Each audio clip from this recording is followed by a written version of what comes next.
Real Estate Appraisal Commission. Welcome and happy to fall. Indian summer kind of ended with nice weather here. I don't know if it's coming back, but now we're back in the seasonal weather. Taking a look at today's agenda, we have a number of things. And let's go with the review of the previous meetings of October 12th. We've already talked about the header on there. Is there any edits or thoughts that we would want to put within the minutes from any members of the commission? My only other note is, should we make a note that did we not have hearings? Should we, before we say adjournment, that we went to have the various hearings in the minutes? Guess not. Any other members of the commission? I don't actually have those minutes. I've been looking for them. I don't have them. I got the revised addenda, but I was out of the country for a couple of weeks and I don't.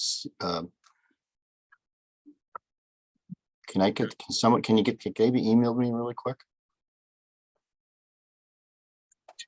Okay, Sean and okay, yeah. I'm sorry, what minutes didn't you receive? The one we're talking about now from the last meeting. The one we're trying to approve. For October 12th? Yes. Okay, hold on one moment. Thank you. Sorry. I'll be back in a minute, guys. I just sent it. Okay, so I thought that there was a date of October 2nd. November 8th. I think November, because it was, but I thought that was the earlier version.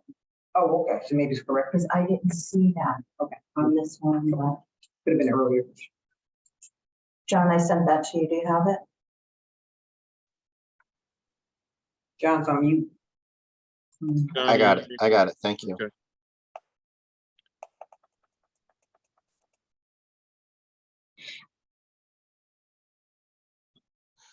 To confirm you are all set with those minutes, correct? Oh, here it is. October 8th. Old business under number 3. Can you have the speaker? Oh, Commissioner Galvin, I just want to confirm you did receive those minutes. Yeah, I got them right now. Okay, Okay. Is there anything, Yeah. again, my question, should we be putting in there that we move to the, what do we have, 6 hearings in the minutes?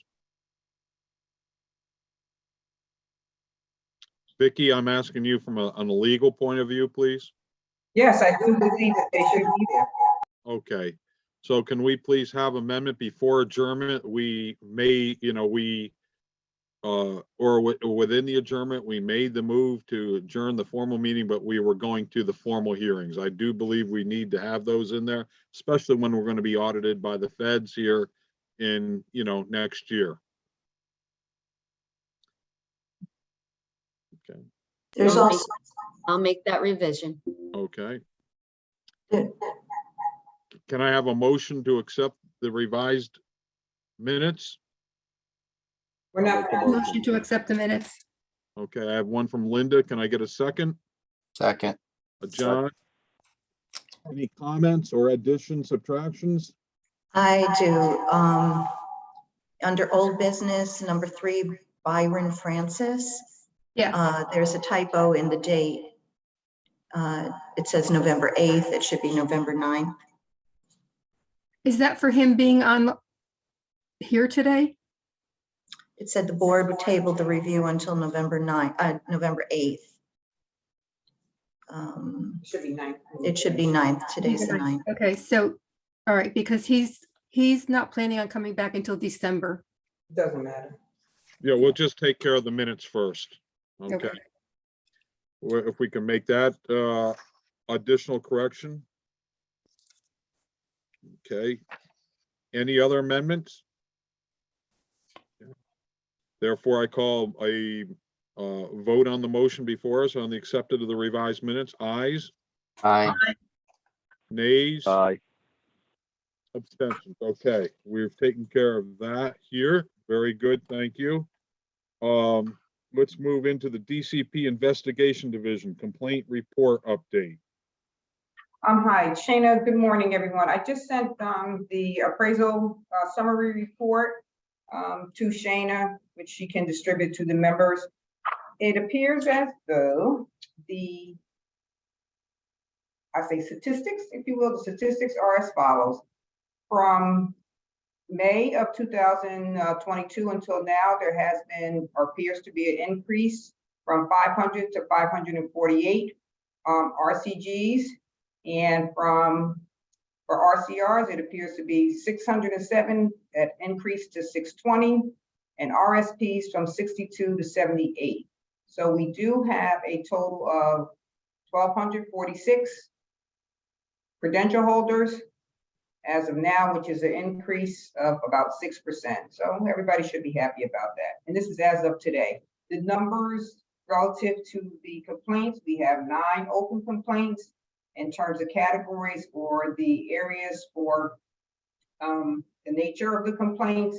1 alleged BPO, 1 alleged licensure involving fraud, 1 AMC billing, 2 homeowners questioning bias, 3 value-based complaints, and 1 credit card fee dispute.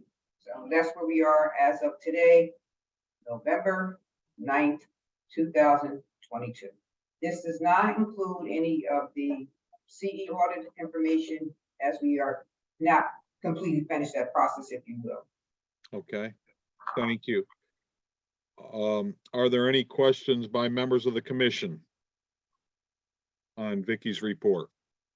So my question is, are all of those actively being worked on, or are they just? I would like to think, whoops, I'm sure. Yes, I think they work on. You got a really bad echo, Vicky. I can't really understand you. I'm sorry. Yeah. I can answer. This is Pamela Brown, the Director of Investigations. Those cases are actively being worked on. Thank you. As you know, we had a transition from a retiree to a new employee, so we're off and running with those. Thank you. Thank you. Ms. Thank Brown, when do we expect for these to be brought to fruition? What is the timeline? Well, don't forget, all cases must be brought within a year of one case. Vicky, I'm sorry, we can't hear you. You're like talking into a drum. Plus 5 years. Can you hear me now? Yes, Okay. All cases from the time that they are received and documented into our system by ASC requirements, we have a year. okay. Are we coming to any of these approaching the deadline of a year? Perhaps 1, I'm not 100% sure because all of them have made it to legal. I'm in the legal division, so I don't Yeah, know I understand. specifically if all of them have approached that timeline, but we will Okay. let you know. I think the 23rd of December seems to be one of the closest dates, if you will. Okay. And where do we stand on that case? Are we going to make the 23rd date? Oh, we will make all dates. Okay. All right. Are there any, I'm sorry to just be firing all the questions here. Any other questions from members of the commission? Questions from the general public? Or staff or anyone? Okay. Well, thank you very much for that update. Appreciate it. DCP Legal Division, case 2022-176, request to come before the commission. I did ask that the respondent come before the commission at 9 o'clock because of there's an hour difference in time. So I did ask that they come before the commission at 9 o'clock. So I Okay, anticipate the person coming at 9 hour time, 9 hour time will be 8:30. I understand. Yes. Okay. Very good. And is this anything to pertain to the 6th of last month? I'm sorry, I didn't hear you. Does this have anything to pertain to the 6 cases that you took care of last month? It has to do with the request for continuing education. audit is part of the continuing education audit, so yes, in that regard, yes, it does, but it is a separate Okay. case. Yes. Separate. Yeah. Okay, thank you. Any questions about members of the commission on this matter? Again, I will reiterate, I have to step aside at 9 o'clock for 20 to 30 minutes, and then I'll be joining, so have at it, as they say. All right. Moving over to the ASC, appraisers report to the National Registry for the late CE. Anything that we should be aware of, know about, or what have you? All of the, I'll say, matters, all of the matters that went before the board that were resolved have been reported to the ASC. Deborah Yancey, as our, I guess, registered person, is the person who has the ability and authorization to go to the registry, and that has been taken care of. Okay, great. I believe that's in the minutes as well in terms of the numbers and those credential holders for Connecticut. That includes the suspension The of, suspension went in the day of the suspension, and then the respondent did come into compliance by completing all the coursework and submitting the documentation that was required. Once that happened, we went back, or Debbie can speak on it, but went back into the system, the National Registry, to take him off suspension. but he's still reported as late and, Oh, absolutely. yeah, okay, thank you. Yes. Very good. Very good. Any other questions by members of the commission on this matter? Any questions by members of the public or staff? Okay, hearing none. Very good. Thank you very much, Vicky and Debbie and everyone who was involved in getting, everything with the audit, going through the process, the whole procedure. It's never easy. It's one of those things we need to go through every 2 years. And this was after am I understanding this correct, 100% audit? We did do 100% audit, that is correct. And we come down to 6. I can remember over years, that was a multiple of 6, Well, that we would go through. 6 that chose to come before the commission, Yes, not 6 that weren't in compliance. Our compliance rate was pretty high, but there were some people who opted to sign an agreement and not come before the commission. So okay. What was that percentage that were compliant? I would say it's like, what was it? We figured it out yesterday. What was like 90 something? It was in the 90s. I don't know the exact number, but it was pretty high. Okay, so we had anywhere up to as much as 10% that were not in compliance. I think it was 8, if I remember correctly. I think it was Okay. 8. It was 8% that were not in compliance. Okay, And a majority of the people that were not in compliance were, reciprocal licensees, not necessarily Connecticut holders, meaning, Connecticut-based residents, if you will. okay, That may make a difference because the people who are not holders or just come in and have a different license are just not following the requirement to take the Connecticut law course. That seems to be what the trend was, if you will, in looking at those parties who were not in compliance. okay. Yeah. Great. All right. Any other questions? Thank you, thank you, thank you. Job well done. Moving on into the old business side of the fence here, the 2024 Connecticut law course. Debbie, Vicky, anyone want to give a quick synopsis? And I do see Ms. Bouchane would like to ask a question, but just give me just a moment and we'll get to you here. Well, I think the only thing that I can say is that the, I'll say revised edition, you keep saying revised, but the final edition, so to speak, went out on Friday, and I apologize, Jackie got it on Monday because I couldn't find her email address. But there were some comments that came back. For the most part, most people seem to be very satisfied with the results. We had a collaborative effort in the sense that the commission was involved this time, and I think that was helpful to the department, as well as the fact that, we had a fresh set of eyes. And I think we made a lot of corrections. We went from, I think it was 149 slides, we're down to 120. So I think that's a tremendous change.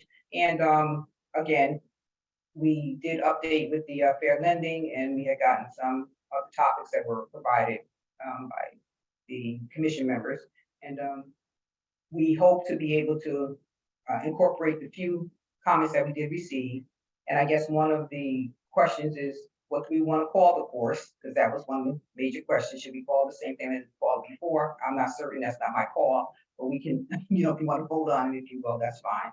But other than that, the few comments that were made will be incorporated and we'll be ready to launch, I guess you will, November 15th. I was in things 15th, 30. So by the 15th, we should be able to put it out to the public if you will. Okay. Gary? Ms. Shane, you had a Gary? question. Hang on, Linda. Okay.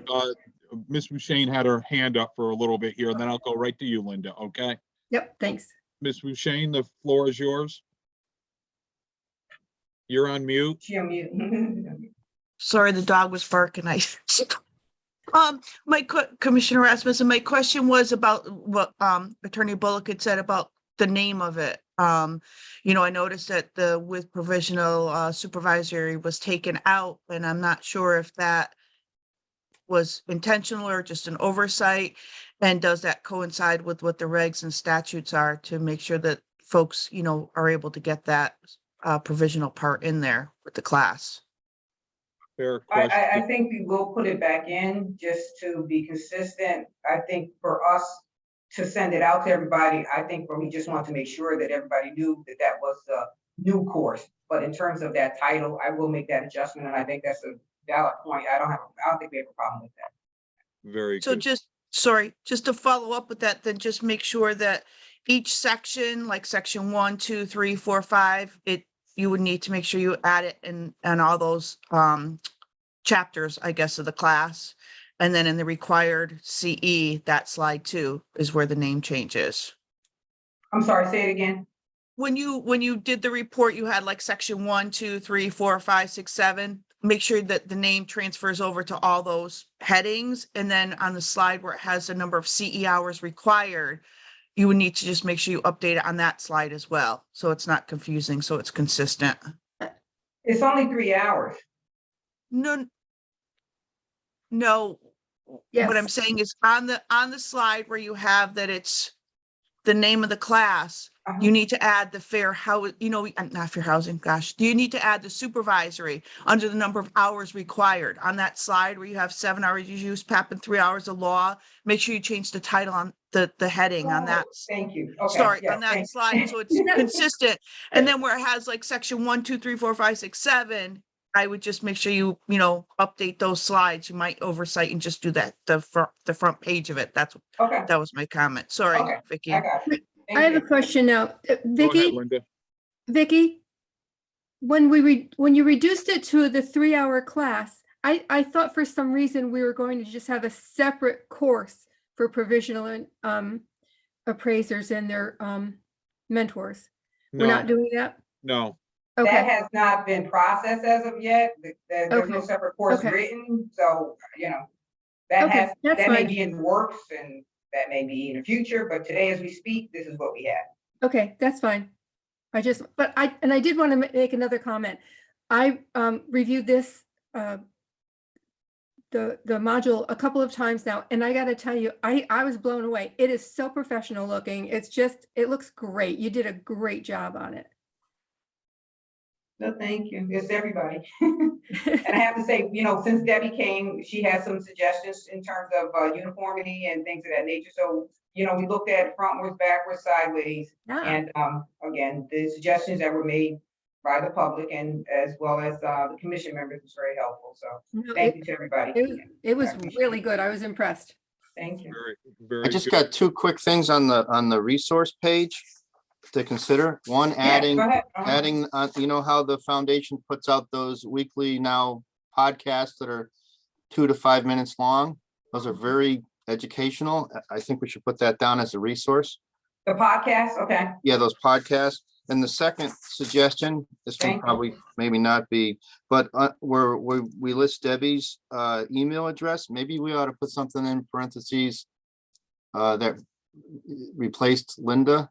So, because people think about Linda and they'll probably still be trying to contact Linda or whatever. I mean, Okay, I see what you're saying. or at least, yeah. At least her title too. Okay, that's fine. And what page is that are you referring to? That's on the second page of this Okay. resource that you just sent out. Oh, yes, on this resource page. Okay, right, on the Yeah, just resource. on the All right, resource thank you page. so much. That's great comments. I appreciate them and they will be incorporated. Yeah, thank you. Are there any other comments by members of the commission? Shauna, Norris? I just would like to get the information for the new examiner, name, email address, phone numbers, because I don't think It's I on have, page 2. You don't have it? I don't have that. I don't know why, my emails for some reason don't come to me, to my work email, and sometimes Well, it I'm goes. to glad my you made that personal. point because we did try to reach out to you and the examiner said she didn't get back to me. And I said, that's not like her. So it's good to know that it's because we didn't have your email address. So we'll get that, or it didn't come to you. So we'll try again.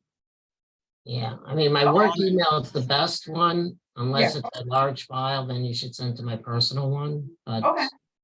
All right, Um, very good. I don't have a lot of emails. I mean, I was looking at on the meeting, so. Okay, thank you for the clarification. We'll work on that as well. Thank you. Norris, do you have any comments or thoughts on this topic, Connecticut law course? Oh, I'm fine. I just thought they did a great job. Yeah. Vicky, I thought you and Linda did a great job, everybody. Yeah, yeoman's work. I agree. Open to the public. Any questions on this topic? Hearing none? Then, no, I don't see any raised hands, so I think we're good. So we have taken care of old business number 1. That's great. All right, moving next on the agenda under old business, Nora King, hybrid inspectors, presenting as an appraiser in the field. I see Ms. King. You can go off mute, and please, the floor is yours and good to see you. Hi, good to see you guys too. It's nice to not be here for education or courses or something. Hope everybody is doing well.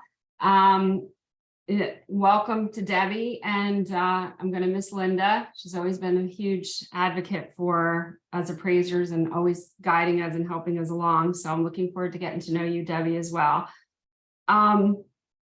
I wanted to come before you guys today because I'm a little concerned with some of the things that I'm being asked and seeing in the field. I've been doing a lot of presentations to real estate agents on ANSI to get them to understand what that is and what that means for Connecticut, especially since we have a lot of cape and bungalow style houses. And in the course of those presentations and discussions, oftentimes with, pretty top realtors, I do most of them in lower Fairfield County just because it's easier and I'm a little bit more well-known in this area. There's been a lot of confusion for people getting phone calls on, most of the people down here know who the appraisers are, believe it or not, it's not a huge bunch of us. So they get calls from different people and there's been no education taking place really in the real estate community about these property inspectors now that Fannie Mae and Freddie Mac and some of these AMCs are sending out into the field. And there's been a few issues where some agents were telling me about property inspectors just showing up or property inspectors not disclosing who they are or not stating that, they were appraisers or trainees or anything like that. And in these conversations with them, it became really clear to me that I think Connecticut, we've always been a really good state about upholding USPAP and public trust and disclosures. And I feel like we need to put some sort of rules in place in Connecticut to license these property inspectors or to require them to go through USPAP training. I don't really know how to start a whole movement with that. I mean, I know that when we were doing the AMC laws in place. I mean, it was a huge effort, and I feel like we should just try to have this on the board, have it a topic of conversation, and talk about it, because these people are going into the home, they are collecting data.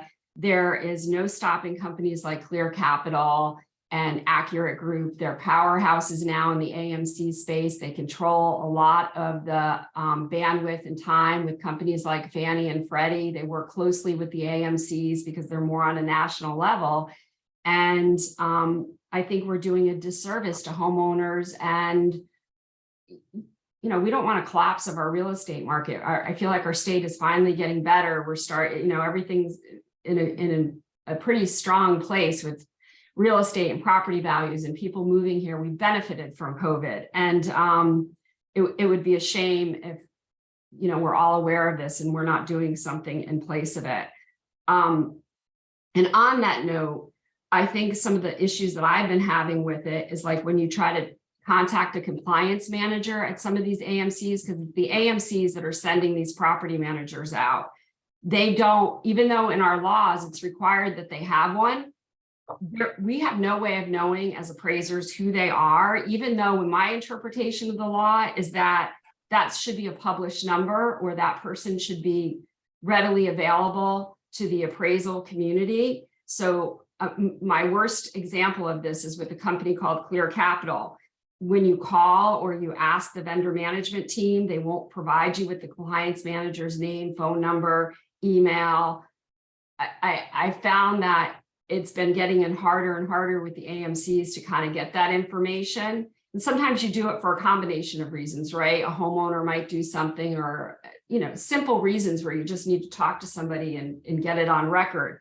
And other times it's more of a complaint with what might have happened with the vendor management team. But our laws are stating that. So now if you run into an issue with a property manager that they're sending out, how are you what's your follow-up? What's your process? If you want to give somebody advice, or a real estate agent's calling you about it, a lot of times now as appraisers, we don't know how to do that or where to go to it.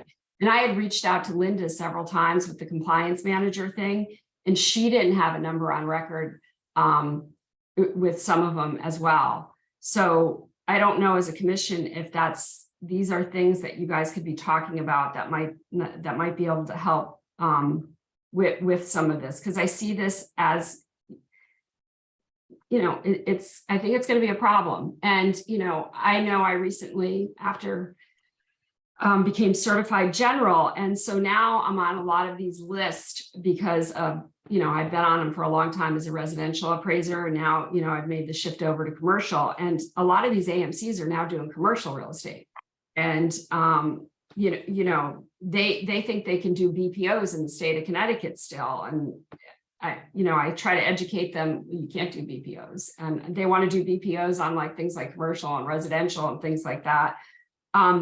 So I'm just, I think it's a problem, and you guys should be aware of it. It's on the radar screen, and I don't have any real good solutions except educate compliance managers, sending letters out.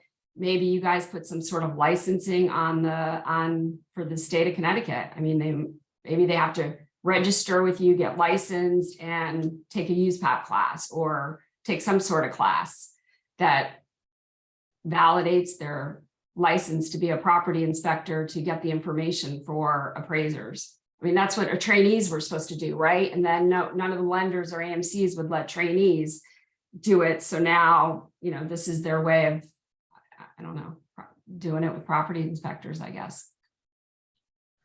Well, first, thank you, Nora, Ms. King, excuse me, for coming before us and taking a few minutes to give us an overview of the issue at hand. As I mentioned in the beginning of the meeting here, I'm going to have to step aside for a little bit here, but I wanted to open this up to other members of the commission who would like any comments, ask questions, and so forth, as well as the general public. And now I'm going to have to go off, but I open it up, and if any member of the commission would like to become temporary chair while I step away for the next 20 minutes or so, please feel free. Okay. Any questions for Nora on this matter? I'll jump in as the temporary chair. Bye, Jerry. Very good. Thank you. All right. Take care. Nora, I got John? a couple of quick questions. I mean, you bring up some very valid points, but the question is, has anybody, to Vicky, has anybody come forward and filed any complaints to us or anything officially on any of this? No, John, the issue here, I think, the whole issue is the fact that AMCs are under real estate. They aren't under appraisal. So we really don't have that, any kind of real control of them. I The don't know why they AMCs were are put under under the real estate, department. but they are. No. Pardon? but AMCs are under the department. If legislatively, what happened was the AMCs are the responsibility of the Department of Consumer Protection, not necessarily assigned to the appraisal commission. So there's some Okay, overlap in because terms most of the stuff that I see online about them, actually coming from Hartford, states that they're under real estate, that they're not under appraisal. So the Right. real estate focus is a total different focus than our focus. And as I told you all, when this first started, when COVID started, I sent my guys out, they were doing these quick and down and dirty things. And, they call them appraisals, but whatever. And so I sent my group out to see what was going on and see what was going on. We didn't last very long because I didn't agree with half the stuff that they were doing. But what I was told when I signed them up was that these people were building inspectors or real estate agents. They couldn't just be your cousin Joe. They had to be they were being advertised as somebody who had some kind of significant experience with homes. So we know that's wrong. They're not doing that now. They're sending out anybody. And one of the things that I think is a big issue, the reason that the banks are agreeing to do this, and also because is because even back 20, maybe it's 30 years ago, when I was at People's Bank, if your loan that you were requesting was low enough, they really didn't care at all. They would just send out somebody to drive by and look at the house. You didn't do a whole appraisal. You did essentially what they're doing now. But it wasn't multiple people doing things. It was one person going out and doing a quick inspection and whatever, and coming back with a very short response. So, I don't know how they managed to grab onto this, except it's a huge moneymaker for the agencies that are running this. So I don't know what we can do if we don't have control of the appraisal of the people who are doing these bogus appraisals. If we don't. Oh, well, wait a minute, Linda. I don't think we can actually accuse anybody of doing anything bogus because no one has come before us as a commission. And now, when we wrote this AMC legislation, and then we dealt with the regulations. There are regulations on the books, and if I'm correct, Vicky, we didn't know who was going to be responsible for that, so it kind of got tagged on to the commission just to look at those regulations. So I think there's two issues here. One is, are the AMCs following regulations and doing what they supposed to be doing? And two, there's the ordering processes, the business processes, everything, but there's the appraisal process. Right. And I think we should be focusing on the appraisal process. And if there are appraisers signing these things, then they are taking responsible underneath USPAP for what's going on, including the individual who's going out and doing the inspection, et cetera. So I think we have some, it's a great conversation. I kind of knew this was eventually going to come up, and it's okay. But the question then boils down to, as Nora's presenting, is, what are our options as a commission? What can we do? What can we not do? Or do we do anything yet, et cetera? How about Scott Diabazio? You have your hand up, Scott? Sure. Thank you very much, Mr. Temporary Chair. And good morning. Temporary. Oh, okay. Temporary. Good morning, commission members. Just wanted to bring a little bit of perspective to this conversation from having worked on this very same issue in a number of other states. And the first thing that I wanted to point out is that you wouldn't have any authority under the Appraiser Act to regulate third-party property data collectors. And quite frankly, you wouldn't have authority to regulate them under the AMC law either. The way that some states have approached this is to put some additional requirements on AMCs as it relates to their third-party data collectors. In other words, putting requirements on the AMC while avoiding regulating the third-party property data collectors, which you don't have the authority to do unless you were to go to the legislature and get that authority. And what they have done in other states is to say that the AMC has to provide the appraiser with the contact information for whom it is that performed the third-party data collection, and some other information as well, so that the appraiser, like Commissioner Galvin said, the appraiser then has the responsibility to ensure that they can rely upon that data to contribute to credible assignment results. And that was the biggest thing, is that the appraiser didn't, in a lot of other states, the appraisers don't have the ability to be able to contact the third-party data collectors to ask any questions that they may have. And I think that the AMCs should be required to, at a minimum, provide that information to appraisers. And there's some other requirements that some states have imposed as well, and I'd be more than happy to share some of those with you. But in some, you're really going to have, if you want to put some restrictions or some regulation around third-party data collectors, you're really going to have to do it only through the AMC Act, and only putting requirements on the AMCs to do things, not on the individual third-party data collectors. And quite honestly, the way that I see the third-party data collector is just another third-party source of information that the appraiser is required to verify. Just like an appraiser utilizes information from an MLS, public records. On the commercial side, you may have some soils engineers, architects, engineers. All that information is taken into account by the appraiser, and the appraiser is required to verify it, make sure that it's reliable information. And the third-party data collectors really are no different. But you could work it and put some minimum requirements on the AMCs to make sure that certain information regarding the PDCs is provided to the appraiser with the property data collection report.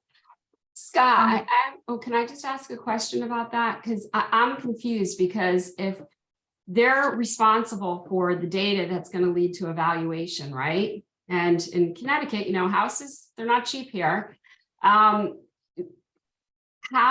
if they are not disclosing what their role is, and the people are assuming, they're calling up saying that we're calling for the appraisal of the to me, that's misleading. And we do have consumer protection laws, and we do have USPAP for a reason, because nobody is supposed to be misleading or miscalculating. And I do see that as a problem. I don't think we can just sit there and say, oh, it's okay if you're like, there's no rules, you're not governed, you're not licensed to do this, when they're actually coming in and collecting the data for these appraisals. I lived through COVID and doing these desktop products when the market shifted and everybody was trying to figure out how to do things. I had agents lie to me about the inside of the house. I had an agent who sent me pictures of a different house. I had homeowners trying to get them to walk around the house with a camera. Was it was crazy. And I would have to say that 60% of those desktop appraisals that I did, they actually had us go back and inspect them. I had one of them where they didn't show the pictures of the basement, and they were from different houses. So and these people were not licensed, or they were, a lot of them were agents, and I see this as this could be the undoing of the industry. If they're misrepresenting themselves as appraisers, then that certainly is an actionable a violation that the commission and the department could take action on. But if they're simply representing themselves as a third-party data collector, the commission, unfortunately, is not going to have any authority to regulate them right now, because they're not engaged in appraisal practice. They're just collecting information and providing it to the appraiser, just like you collect information from other third-party data sources, many of which you just referenced, brokers, agents, so on and so forth. And it's up to you as an appraiser to make sure that you can rely on that information. And if you can't, you have to go back to the client and say that you want to elevate it to a full property inspection by an appraiser. But I'm just sharing with you what I have found in other states is that trying to regulate property data collectors under the Appraisal Act is going to be a challenge, except if they are misrepresenting themselves as appraisers. That obviously is an issue. But trying to insert property data collector licensing into the Appraisal Act and making that something that's done by the commission is going to be a challenge. Now, certainly, you could go to the legislature and get that authority, but what I've experienced in other states is that that's a challenge, and there's significant pushback by both the lenders and the AMCs. So the only way that I've been able to put some parameters around property data collectors is through the AMCs and imposing the regulation on them rather than on the individual that's actually doing the property data collection. It's it's the way that the world is going in the appraisal space. Is it ideal? Probably not. But there are some appraisers out there that are working pretty effectively and pretty efficiently with third-party provided data. And I don't see Fannie Mae and Freddie Mac going back on their use of third-party data collectors anytime soon. So we just have to work within the construct that we're given. And I think that providing information related regarding the property data collector to the appraiser would go a long way towards solving some of these problems, because right now you don't necessarily have any way to get in contact with the property data collector to say, what about this, what about that, so on and so forth. So just having that contact information and requiring that the AMC provide it to you along with the property data collection report and the other elements of the assignment, I think would be very helpful. Thank you, Scott. Hi, can I just ask a Yeah, question? go Scott, ahead, thank you so much, for your insight and expertise. Is it possible that you could provide that information to us in terms of what other states are doing? I would like to look at what their legislative piece is so that we can see. Sure. In terms of formal regulations, I'm only aware of one state so far, Utah. And they're still very early in the regulatory process there. But let me see what I can do to get a copy of the language that they're working on. Other states are in a very similar situation as Connecticut is right now, and just discussing this matter and deciding how best to approach it. But Utah is a little bit farther down the path, and I'm more than happy to share that information with you as I can get it. Okay. I am aware that. Go ahead. Sorry, Vicky. Go ahead. No, I said thank you. I appreciate it. That was it. I am aware that the reality is third-party data collector has been going on for decades. I mean, it's been happening in our industry on the commercial side for a long time. And I know that other industries do it too. I mean, the accounting world relies on third parties when they're doing segregated depreciation schedules, et cetera. So it's out there. I think the only way we can really do it is to take a look at what the complaints are and then review our regulations, both on the AMC side, on the appraisal side, and on the real estate licensing side. And see if there is something that actually covers it, if we have to tweak something or something. That's kind of the direction I'm thinking. And so, Laura, Ms. King, I want to ask you also if you could put something in writing explaining what you just explained to us, so that we can, because as a commission, we're also going to have to look into this a little further and have to explain it to other people. And it'd be good if we actually had something detailing and pointing out the what you brought up today. Do any of the other commission members have anything they want to throw in? Shauna? Well, as you know, I wear a couple of different hats, and in my assessor hat, we do reevaluation. And all these reevaluation companies, I require them that they have to be certified through the state, through OPM, to have a residential certification. Basically any data you get, if it's bad data, you're not going to get the right value. And just going to a property counting bedrooms is one thing, but conditions and things like that really require some skill. Same thing with measuring houses. It's a skill. I even tell my finance office here. If you think you can just measure a building, a square building across the street from me, my grandson could probably do, but some of these houses that are built now, it takes a lot of expertise.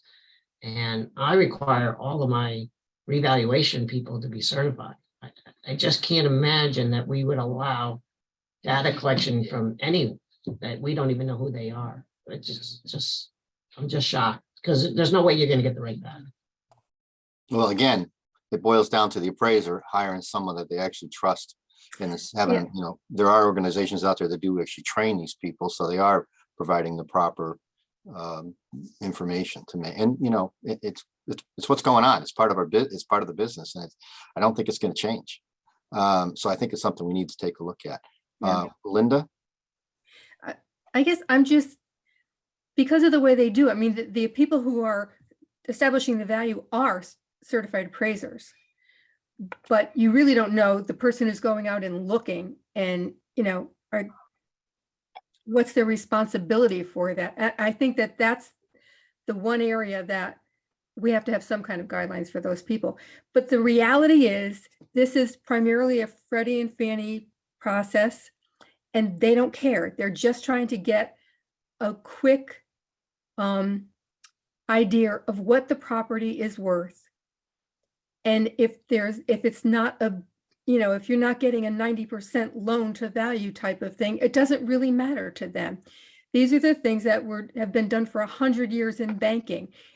The guy's got 3 acres in Greenwich and a 12,000 square foot house, and he wants a $50,000 loan. It's a no-brainer, and that's what these are designed for.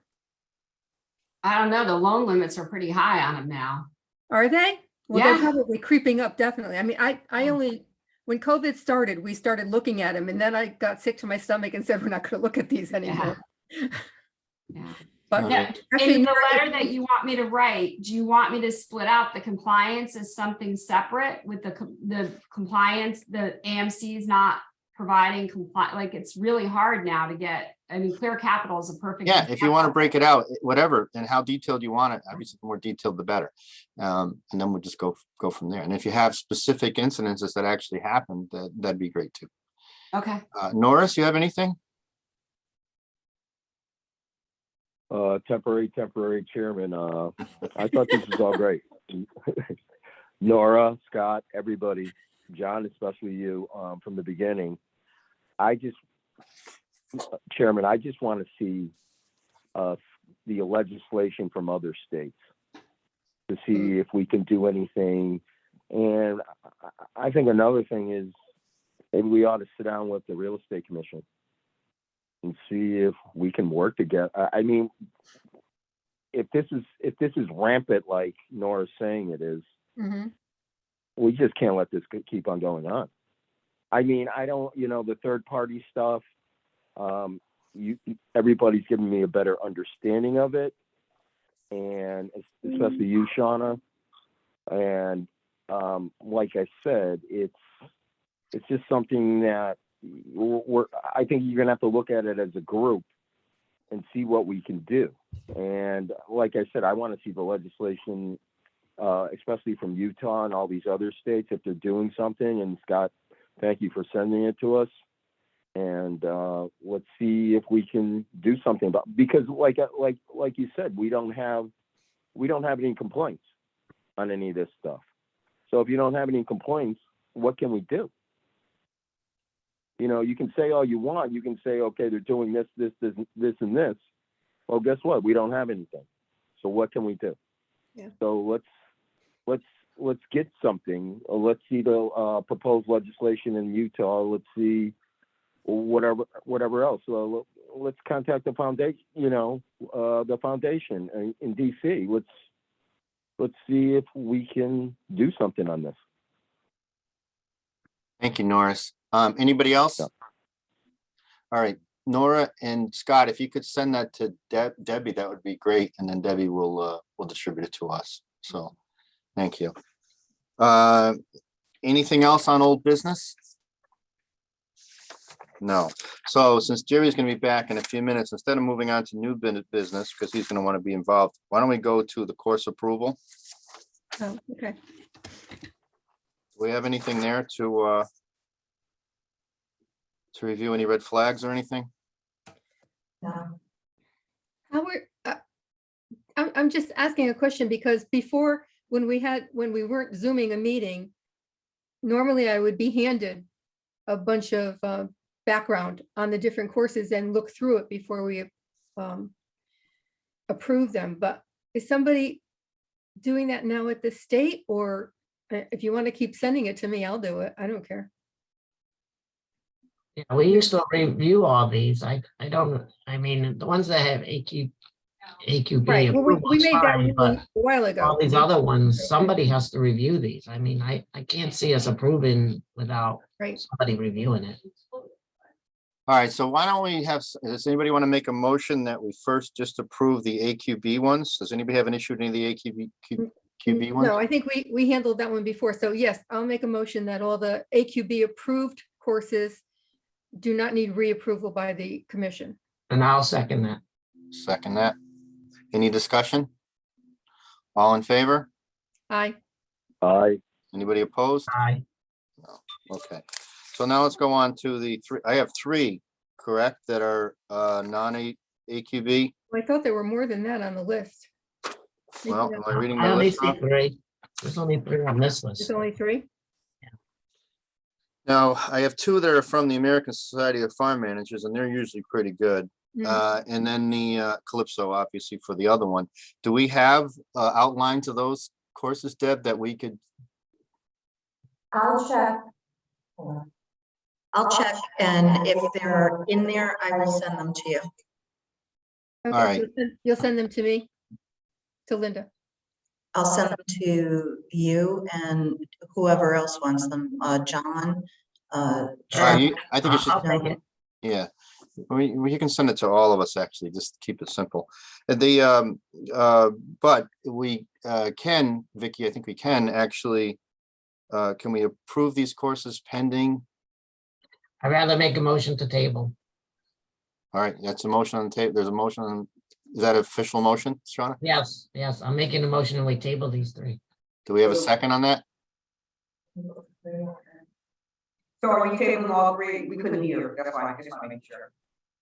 There's a Yeah, motion on the that's floor right now, or on the Zoom, to table the 3 non-AQB courses up for approval. AAL 994, AAL 995, and AAL 997. Anybody want to second that? Second.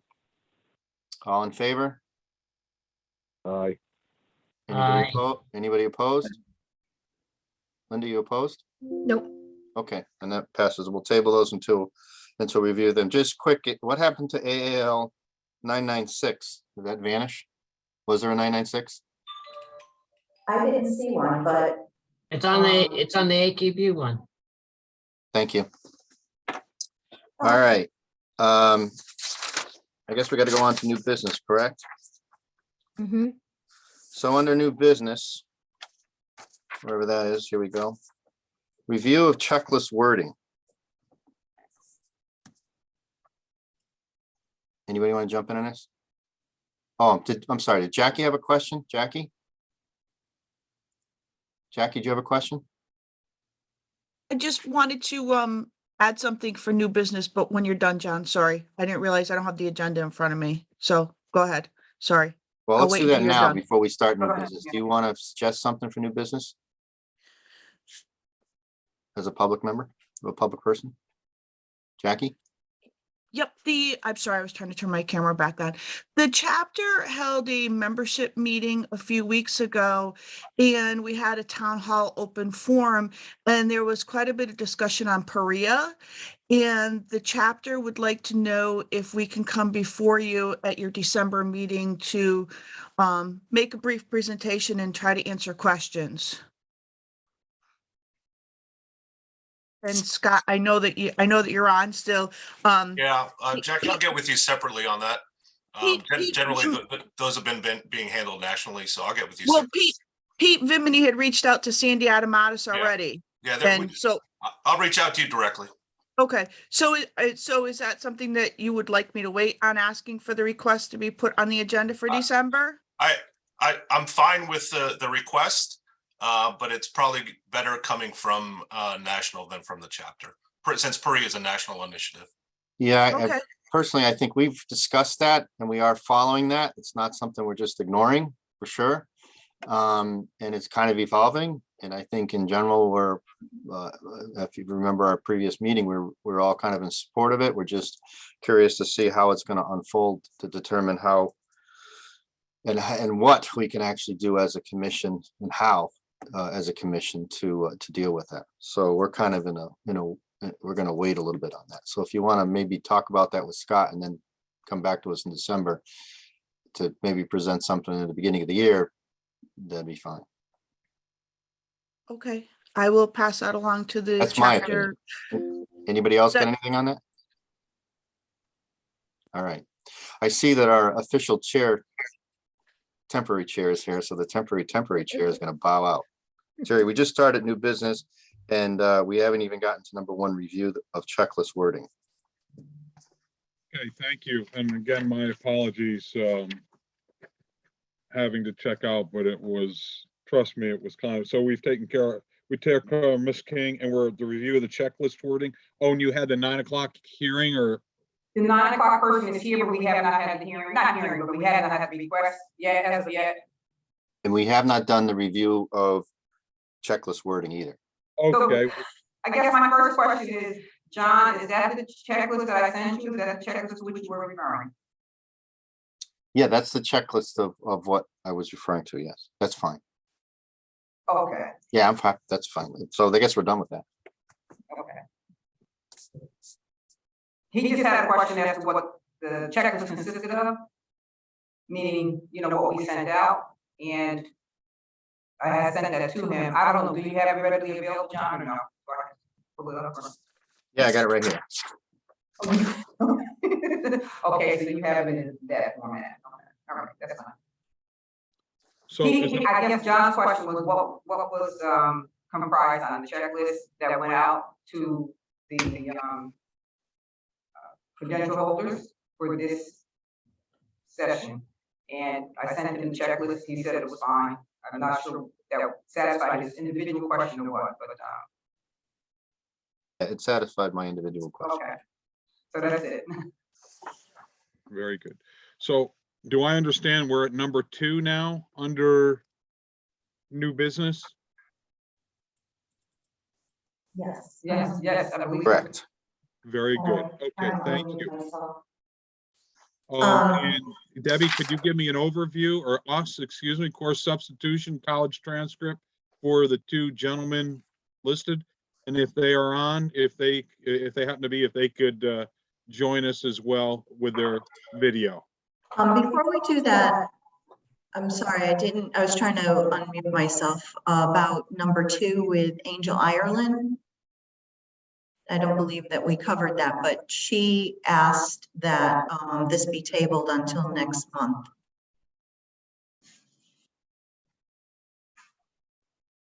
I must have a different agenda because I do not see anything of an Angel Ireland on the agenda before me. I don't Number have that 2, either. reciprocal inquiry from appraiser Angel Ireland. She's coming in from out of state and she wanted to discuss what she needs to do to open a branch of her company here. But she's not prepared, so she asked that it be tabled until next month. Fair enough. Okay. Regarding number 3, the course substitution, I sent you the transcripts for 2 individuals, Jeffrey O'Leary and Michael Saboyski. I believe Jeffrey is online here. Yes. They took courses and they wanted to know if any of the courses that they took would be equivalent to the courses that we require as far as the undergrad courses.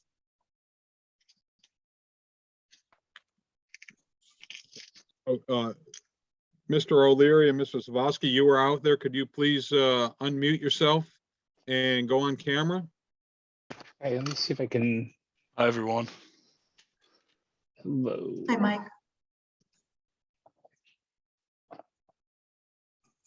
Mike, Mr. Savosky, since we can see you and Mr. O'Leary may be working on here, I'll let you go first. You want to give us, before the commission, a quick overview of what your request is, please? Can I just have him say his name and Yes, thank you. information You so need that your, everything is there?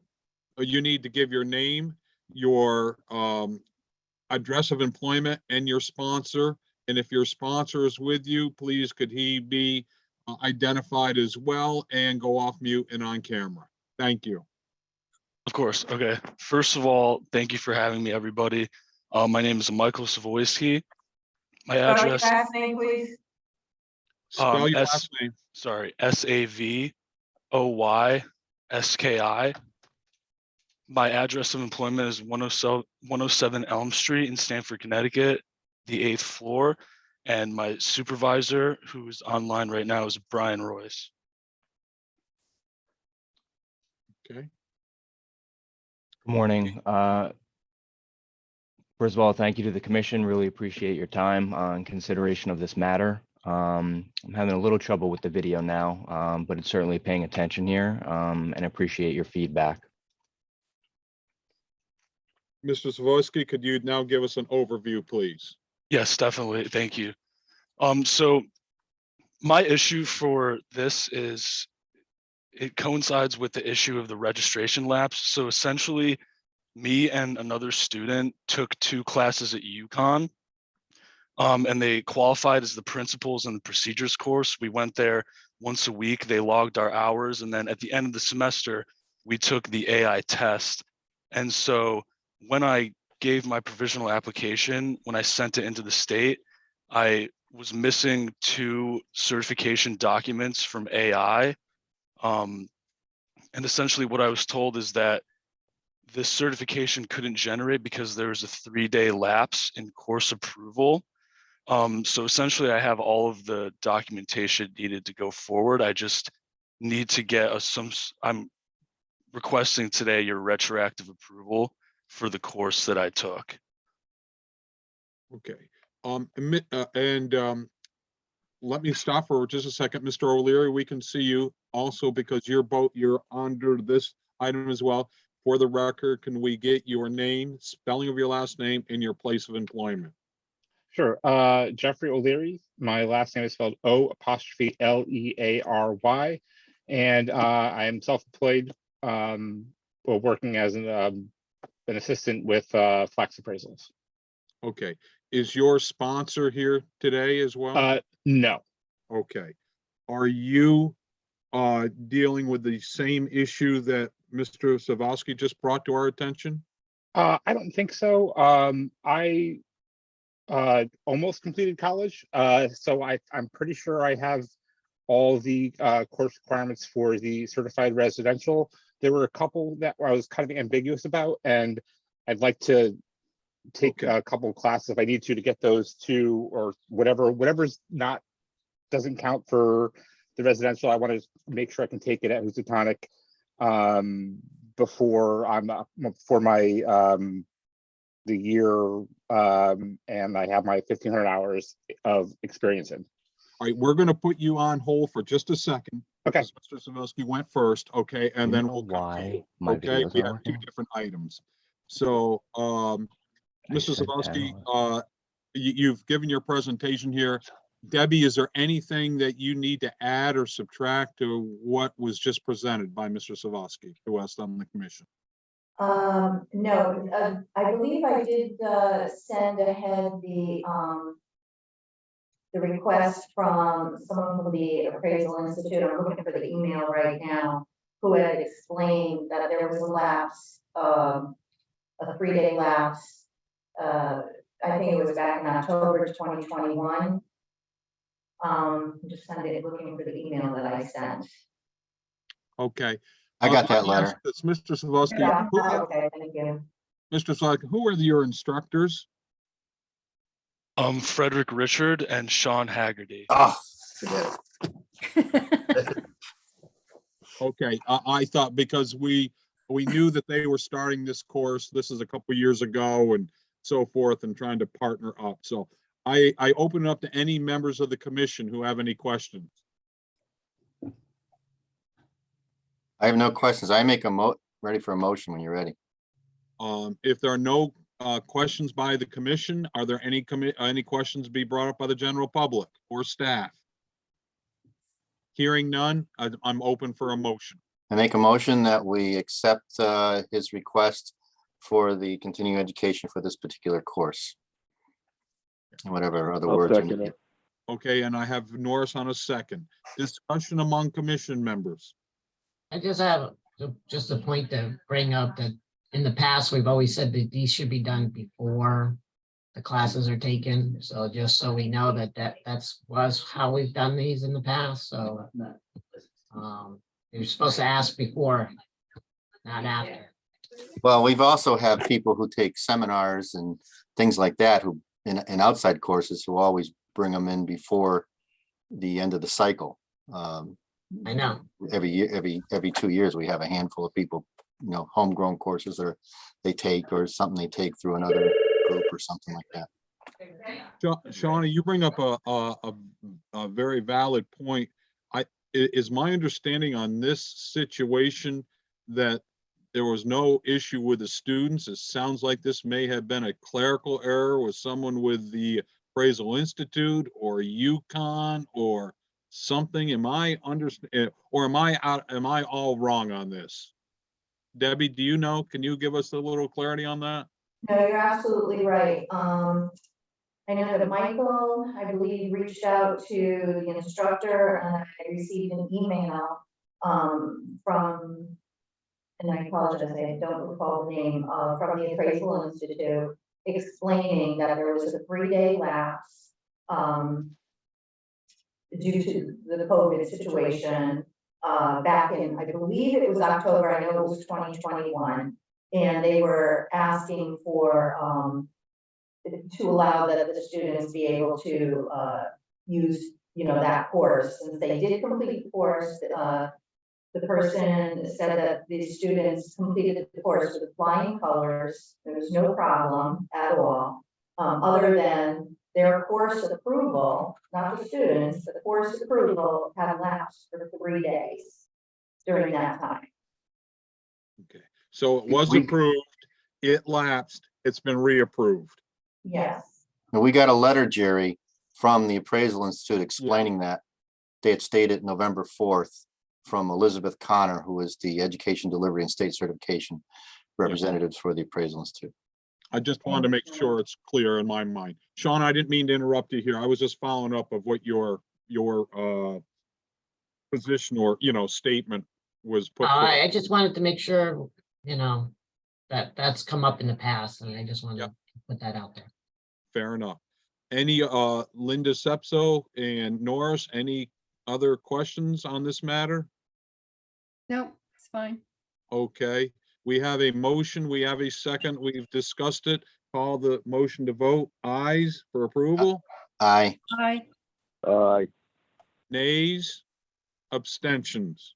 Okay, although I don't vote, and I'm making very sure that I abstain because although we don't work together, Mr. Savosky and I work for the same company. Okay, so making that clear here. Thank you very much. So number 2A we've addressed. Now we go to number 2B for, 2B has been addressed. 2A, Mr. Jeffrey O'Leary. Mr. O'Leary, it is your, the forum is yours to give you started to give an overview. If you want to expand it so we understand the situation before us.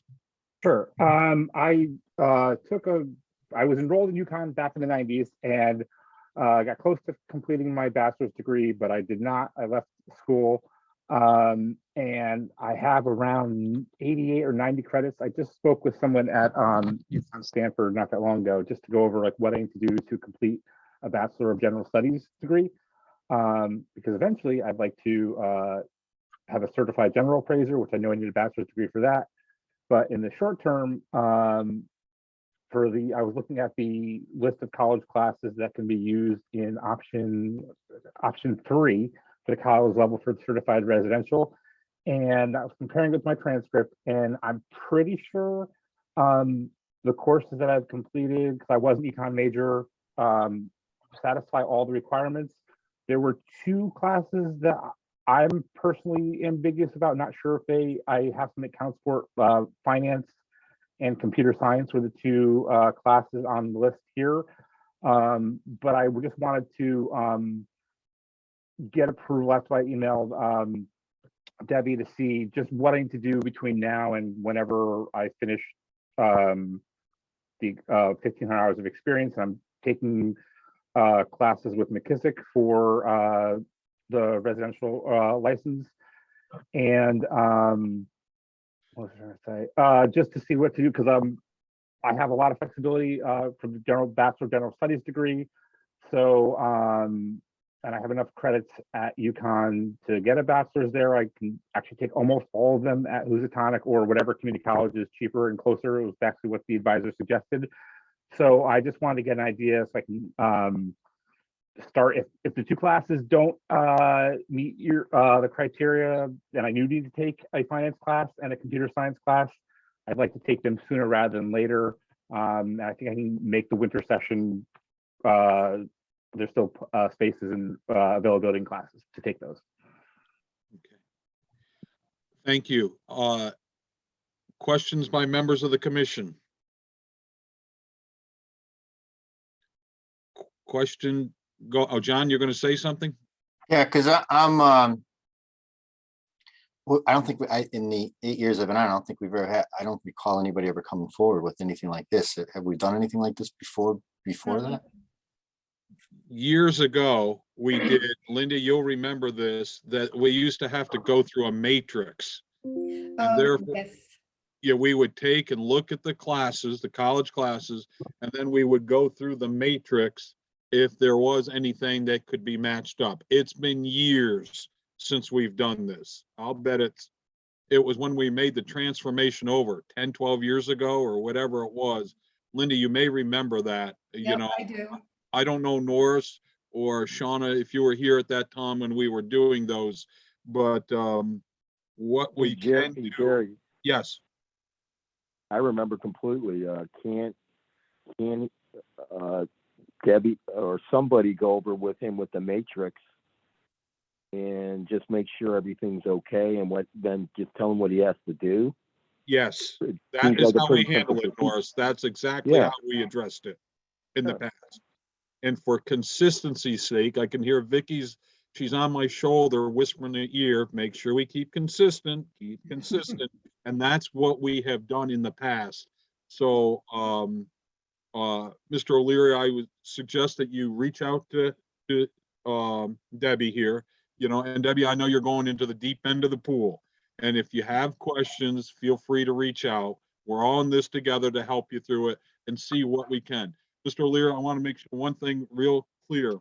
We're making no promises, okay?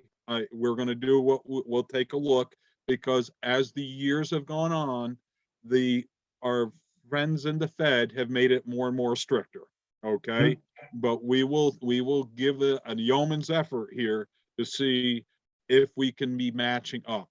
Computer science, I'm going to say right off the bat, I don't recall, and again, my memory isn't what it once was, that it was one of those criteria where we could match up. But there may be other courses that we can find, like economics or whatever, the finance. There were certain areas we could, you know, we were able to dovetail in. Okay. I'm looking at the official list now, and computer science for 3 hours is one of the courses in the latest use path, and finance is the other one. And I guess my main concern, because I was able to match up them, and I'm sure if Debbie looks at it too, she might have that they would match up. I've taken English composition. I took algebra in 8th grade, and I actually had calculus, so that counts the math. I took a statistics class and passed that. The computer science, the only thing I didn't take anything that said that, but I took an engineering class in sophomore year that was Fortran programming, and it has a C on the course title, which was a computer intensive class. That's the only, I don't have anything on my transcript that says computer science, but I have the intro to engineering. And the same thing with accounting. I took an accounting class that was the principles of financial accounting, and I got a B- in that. But that wasn't a finance class, and that's one of the list of the courses on the use path requirement list. Mr. O'Leary, I hear you, but also we have federal oversight over us, so I'm gonna Okay. suggest that you talk to Debbie. And Debbie, if you have questions, I would suggest feel free to call down to our friendly folks down in DC or any one of the members of the commission and ask specifically so that we don't mislead anybody on anything, okay? And Terry, I do recall back, it's going nearly 20 years ago, I had a provisional, we had a provisional here, and she had a master's in accounting. And Yep. she still had to take, the commission came back, she still had, maybe it was Linda back then, still had to take certain real estate classes in order to get that, the provisional. So, I hear you, and I just don't want to, we don't want to lead Mr. O'Leary down the wrong path. We're gonna, it's been years. You're bringing something up from the memory bank, Mr. O'Leary, Okay. okay? So what we're gonna do, instead of us guessing, you'll work together with Debbie and she'll call down to DC, our friendly folks down there, and therefore everything is on the up and up, okay? Perfect. And what they tell us, what guidance they give us, that's what we're gonna do, okay? Okay. so is she gonna follow up with us and then we're gonna vote? Is that what's gonna happen? Yes, I think that we're not gonna vote here. Let's see what can be done, John, in Okay. fairness, I'm okay? curious to see how this, Yep, me yeah. too. It's been a long time, okay? So we're here to help, okay, Mr. O'Leary? Okay. Just, I'm not trying to hold you up or anything, but we do not want to give you bad advice and then it comes back when they do an audit and they throw it out next summer when they're here. Right. Okay? It's better. I know it's a pain in the neck right now, but in the long run, it's better for you and all. Okay? Mhm. Very good. Thank you for your time and coming before us. Number 3, Mr. Nardella, Robert S. Nardella Jr., General Appraiser, Site Valuation and Cost Approach Course Description. Is Mr. Nardella here? Yes, good morning, everyone. Good morning, sir. Thank you for your time. You're welcome. Could you please give us all a quick overview of why you are on today's agenda?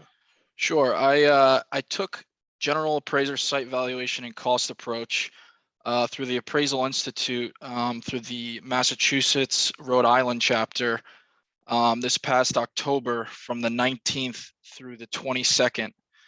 And I'm seeking approval for continuing education hours and qualifying hours as well. Currently, it's not approved through the state of Connecticut. I don't know why, but it's approved online and synchronous as well. So that's why I'm here today. I'm looking to get approval for the class and hours if possible. So, Okay, if I and before he does anything, we make sure his name and number and. Yes, everything. thank you. Vicky, I was catching myself, but I didn't want to interrupt him. For the record, Mr. Nardella, can you give your name, spelling of your last name, and your place of, your address of employment, please? Sure. My name is Robert Nardella Jr., Nardella. I work for Cushman and Wakefield in the Stamford, Connecticut office, located at 107 Elm Street, the 8th floor in Stamford. Mr. Nardella, so I want to understand this. This class you just took, did I hear you last month? I took it, yes, last month, October 19th through the 22nd, with an exam on the 22nd. In person? In person, yeah. And it's, this same course is approved for online and it's approved for synchronous, but not if you do it in person. Am I understand that correctly? Correct, yes. Debbie, I know you're just jumping into the end, the deep end of the pool with us and learning. This is not approved by us. Is this something that slipped through the cracks or we don't know? You're on mute. I'm sorry. Sorry. Do you want to mute? I am you. You have to. I am, Well, now we don't hear you. Sorry to interrupt, Commissioner Rasmussen, but they both, one of them, Vicky or Debbie, needs to both mute her mic and her speaker. That's where the feedback is coming because they're in the same room. Okay, thank you. Okay, so my mic is muted. We can hear You you. have to turn, and you have to turn your speaker off on your, you have to turn your speakers off as well. How are we gonna hear him? Is your speaker on? Because she's gonna come through Vicky's speaker and microphone, so she has to have both shut off. That's where the feedback, because they're in the same room. Can you all hear me? Yes. Yep. All right, I'll speak with my loud voice, so it'll carry over. I'm looking, trying to find the course in our, database. Thank you, any license, so I will work on that right now and let you know momentarily. Okay.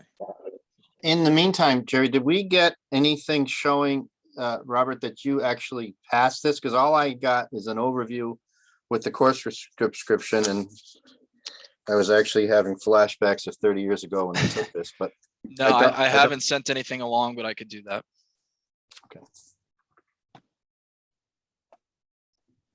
Are there any other questions by members of the commission while Debbie's looking this up? And just to add, I'm looking for 30 hours of education hours For pre-qualification or continuing ed? for both. So the class hours are 27 hours and the test hours are 3 for a total of 30. Okay. All right. Well, first of all, thanks coming before the commission. And let me just say this, we only give 18 hours of continuing education credit for electives. Okay, even though you did 30 hours, that's something we do consistently because we have, we've had 10 hours of CE that are mandatory. So just to let you know, okay? So that's only for the continuing ed portion. Do we want to make a motion, folks, on a contingent on anything, or? Oh, let me ask, Mr. Ardell, did you pass this class? I did pass it. I could send something along right now if you'd like.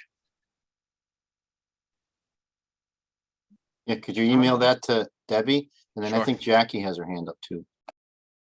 That would be helpful. Yeah, Jackie, the floor is yours, Ms. Bouchane. I believe that this might be the case where the UConn program as well, there were some staffing changes at the national office. So my guess is that there was an issue where it wasn't submitted to be renewed. I'm sure it had original, but it's probably expired. And I do believe, and Scott might have those numbers, there are several hundred classes that, because of issues with COVID and staffing changes, that classes are not submitted to this jurisdictions to include in-person, classroom, and synchronous. So I think that, Debbie, you might find that as one that's just fallen off the approval list. That would be my best to help you Can search I make for a it. suggestion, Jerry, in keeping with consistent with the previous one we did? If maybe, since Robert has time, can we maybe get a letter from the Appraisal Institute explaining what happened, along with your passing of the course, the confidential one, before we vote on this? And maybe we table it to the next meeting. Anything is possible. You have a passing grade, Mr. Nardella, you said. Can you forward that to the commission, and that would go to Debbie, Miss Yancey, please? Okay. I'll send that right now. Yep. Yes, okay. And John, I don't know if we're going to get anything out of the Appraisal Institute on a letter, to be candid with you, because how everything's so dang backed up. Well, they did a letter for the other one, but we don't even have, I know you and I are familiar with this class, but we don't really have an overview of the class, which we usually do, or anything like that. John, we do. We have it. We approved it for the online, same curriculum. All right. Did it for the synchronous, same material, Okay. I'm okay then.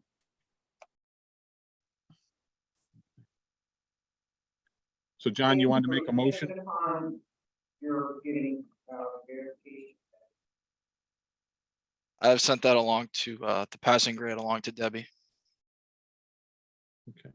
I make a motion that we accept the 18 hours of continuing education as the elective for this class, contingent on Debbie receiving a satisfactory evidence of passing. I'll second it. Discussion? Vote ayes, Aye. Aye. Aye. nays, and I'm abstained. Okay. John, that's for the 18 hours. You want to wait for the 30 hours of pre-licensing? Yeah, I thought we were just approving it for 18 hours right now. I didn't know we were doing it for 30 hours. Because they didn't file, he asked for both the 30 hours of pre-licensing and 18 hours of the CE. All right, so I make a second motion to approve for 30 hours of pre-licensing for the course. Okay. We have a motion. Second. Norris on a second. Questions or concerns, members of the commission? Call it to vote. Ayes, Aye. Aye. nays. And again, I abstain. Okay. Thank you. Thank you, everyone. Appreciate your time. Okay, and you're welcome, and I do trust that you just forward that passing grade over to for the records for I'm Demisiano. sending it to you right now. Okay, we have that for the file. Okay, very good. Thank you all. Thank you. Moving to number 4, RSP, Ryan Bigandi, extension request for a 6-year provisional due to expire in June of 2023. Is Mr. Brigandi with us here? And hopefully I'm not pronouncing that name too badly here. Second call. Third call for Ryan Brigandi. What we will do, in fairness, then we will table that to be put on to the December meeting. Okay. Unless he shows up before we end here. Moving to number 5, Appraisal Institute course completed, registration lapse issue. Did we just, is this something we just covered here? I see Mr. Savosky's on there again, and now Mr. Camilleri. Hi, I apologize. It was originally presented one way and then there were additions, so I didn't correlate one name in number 2 with the new addition with both names. My apologies. Okay, no problem. So may I understand that we've addressed Mr. Savosky's situation, which was up in number 2, but now we have a Mr. Camilleri. Do I understand that correctly? Yes. Okay, is Mr. Camilleri with us this morning? Yes, I'm here. Good morning, sir. For the record, could we get your name, spelling of your last name, and your place, your address of employment? Sure. My name is John Camilleri, Camilliere, and my address of employment is 107 Elm Street, Stamford, Connecticut. Okay. Is your sponsor or here today with you or available? Yes, Brian Royce here. Yes, good morning again. Brian Royce, last name Royce, location of employment 107 Elm Street, 8th floor, Stamford, Connecticut. Again, and thank you all again for your time. Thank you. We work for the same company, although he does not work with me or for me, but I will still recuse myself from the matter. But just running the meeting here, Mr. Camilleri, can you give a quick overview of why you're here today? Is this similar to what we just heard 15 minutes ago with Mr. Savosky, or something different? Yes, in the interest of saving everyone's time, it is essentially the exact same issue that Mr. Savosky had. We took the same course at UConn and are going through the same process of obtaining a provisional license. Okay. Members of the commission, any questions, or members of staff? No. Okay, hearing none. Is there anyone wants to make a motion or take action? I make a motion that we accept John Camilleri's request for the approval of the course. Is that what we're referring I'll to? second. Yeah, Norris with a second. Any discussion, comments, concerns by members of the commission? Hearing none, I'll call the motion to vote for approval for Mr. Camilleri for the course. Ayes, Aye. nays, abstentions, and please note again, I am abstained, even though I don't vote, but for obvious reasons. Thank you. Thank you for Mr. Camilleri, and thank you for the sponsors for also being here today. Okay. Thank you for your time. Thank you very much. This is this opens up a bigger picture, and I'm going to make a comment now. And Debbie, you're new to this, so we're going to all learn together here. We know that the Fred and Sean have been teaching this class, and help me out, John, what, 2 years now, 3 years? They've been, reinventing this and trying to get the program going here. I know that Jackie made it a thing here, but are we going to be having more and more of these folks coming through the system before us on this same matter for a 3-day lapse or what have you, or we just don't know? How many people are in these classes and so forth, I think there was 17 or 19 or something like that took this class. Was that something? John's on here. Can one of you guys jump in? How many were in your class? Mr. Camilleri, Mr. Savosky, could you fill us in, please? I'd say it was about 20 to 30. Okay. And do you know, Mr. Camilleri, Mr. Savosky, if, when you took it was in the fall of last year, was this class offered before a time or two? Do we have, or is it just this one class we got to be worried about? Sounds like just this one class because of the lapse by 3 or 4 days. There was another class, the procedures class that we took in the following semester, but the Appraisal Institute seemed to not have an issue producing a certificate of completion for that class. I guess there was no lapse in approval. Okay. All right. So Jerry, can we make a motion that to allow Debbie to accept anybody else who submits? I think that's a wonderful idea instead of everyone coming before us. And you mean, John, for the fall of 2021 class? Yeah. Yeah, if you want to make the This motion. particular, I make a motion that we allow Debbie to accept anybody who comes before requesting credit for this particular class. I think we need the name of the class on it. I know. What's the name of the class? Uh, Oh, Basic Principles, that was taught from August 23rd to December 17th, 2021 at Stores at UConn, the Stores branch of University of Connecticut. Second it. Second. Second. I'll second it. All right, Norris beat you to it just by a second. Okay. Linda, discussion about members of the commission? Call the vote. Ayes, Aye.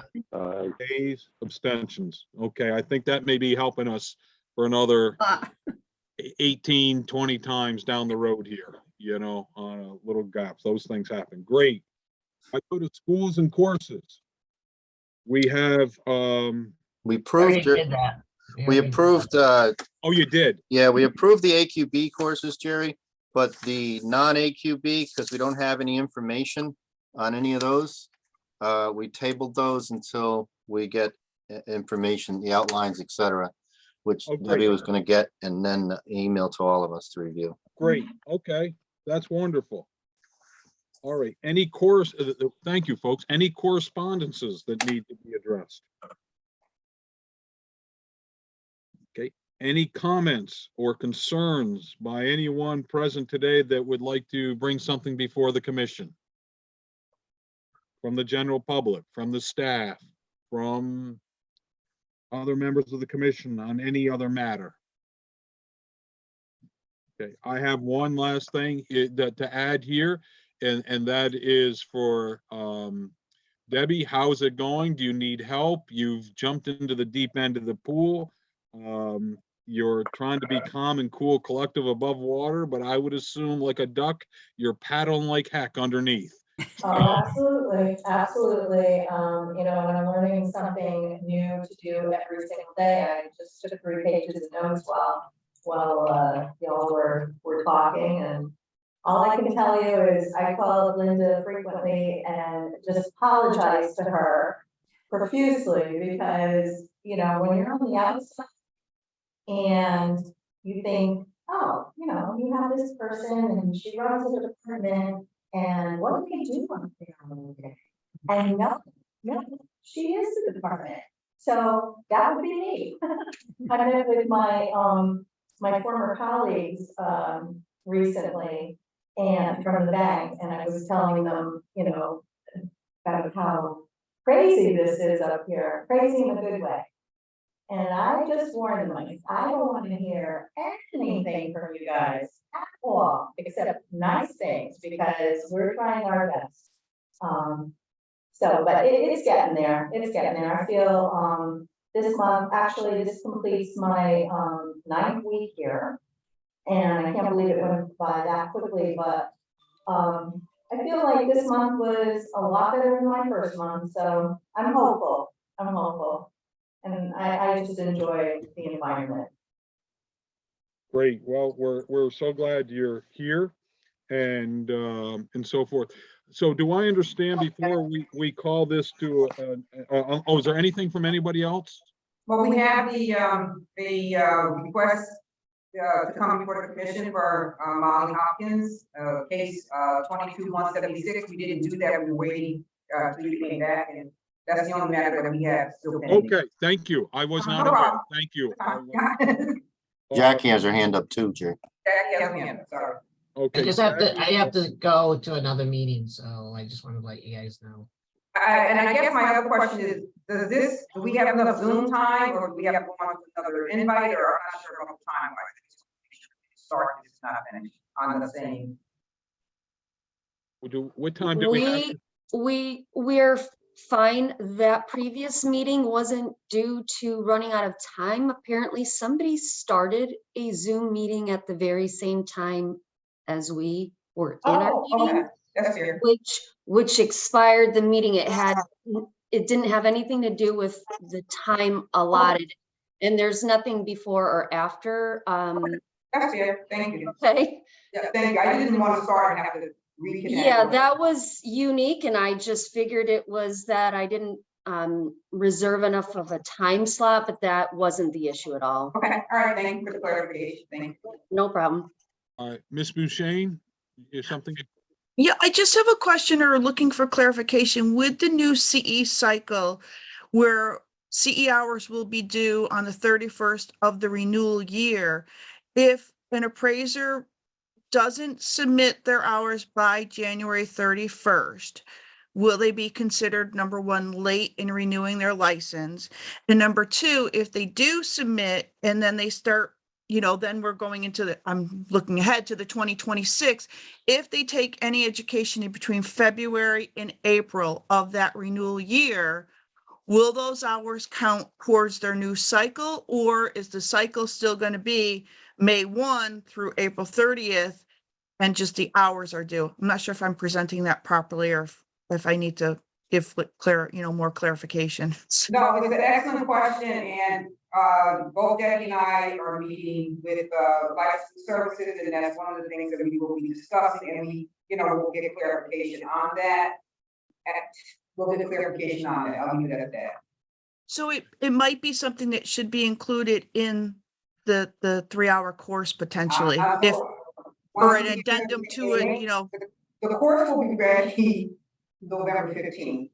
Right. Not certain everything will be ironed out relative to that by the 15th. So it's 2 separate issues, and I'm not so sure that they will be combined together, but I hope to have clarification on that by then. I can't promise you that I will, though. But we will get it to the public, yes. Yeah, I can tell you how other states were telling. I'll use California as an example. You have to have everything done 4 months before the conclusion of your time period in California. Ours is 3 months. Yep, now ours is 3 months or whatever it is here. Mm. Theirs is 4 months. If you do take and you don't meet those hours, even though your license is still good for the next 4 months, you pay a late fee to pick up those courses because you are tardy in that component here. If you use those hours in that 4-month time period, therefore they're able to be used to go backwards. They do not allow you to use those hours for your next cycle. Okay, now that doesn't mean that's what Connecticut or other states are doing. I just went through this with the California situation. And because California does it, doesn't mean we have to do it or any other state. I just wanted to give that as an example. But Vicky, and Debbie, when they meet with, the powers to be, they'll be getting back to us on it. It's a very legitimate, fair, accurate question that we've got to address. And I will agree, we can probably perhaps look at California, see their languages, and that will help us as well. So thank you so much, Jerry, I appreciate that. Okay. Can I just have you clarify this for me? Because strangely enough, I'm finding it confusing. So from April 1st of 2021 until January 31st of 2023 is now our cycle for education, or is it 2020? 2020. And so it's ending early, but I haven't received anything telling me that my continuing ed time is ending a couple of months early.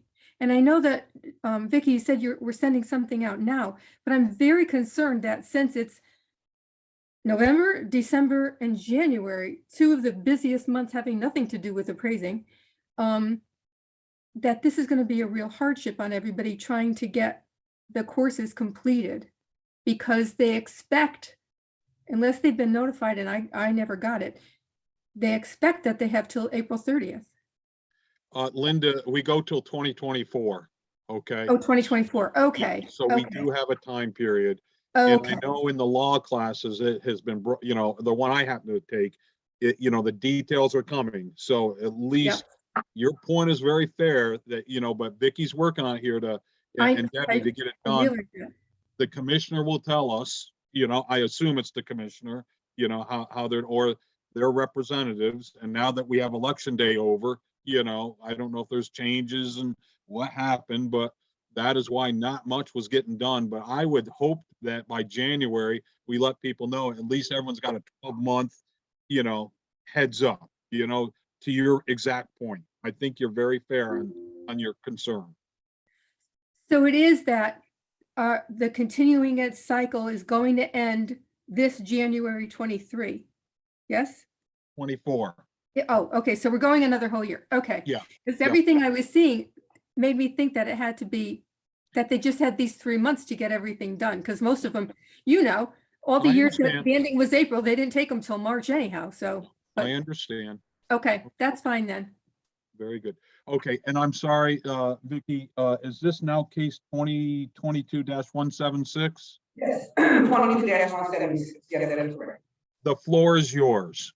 Okay. All right, thank you. So this was a formal request to come before the Connecticut Real Estate Appraisal Commission regarding voluntary surrender of license, if you will. And by way of background information, Molly Hoskin, who is there and will be able to speak in a minute, was working as a controlling person for Pendo Management, and that company had actually closed in April of 2022.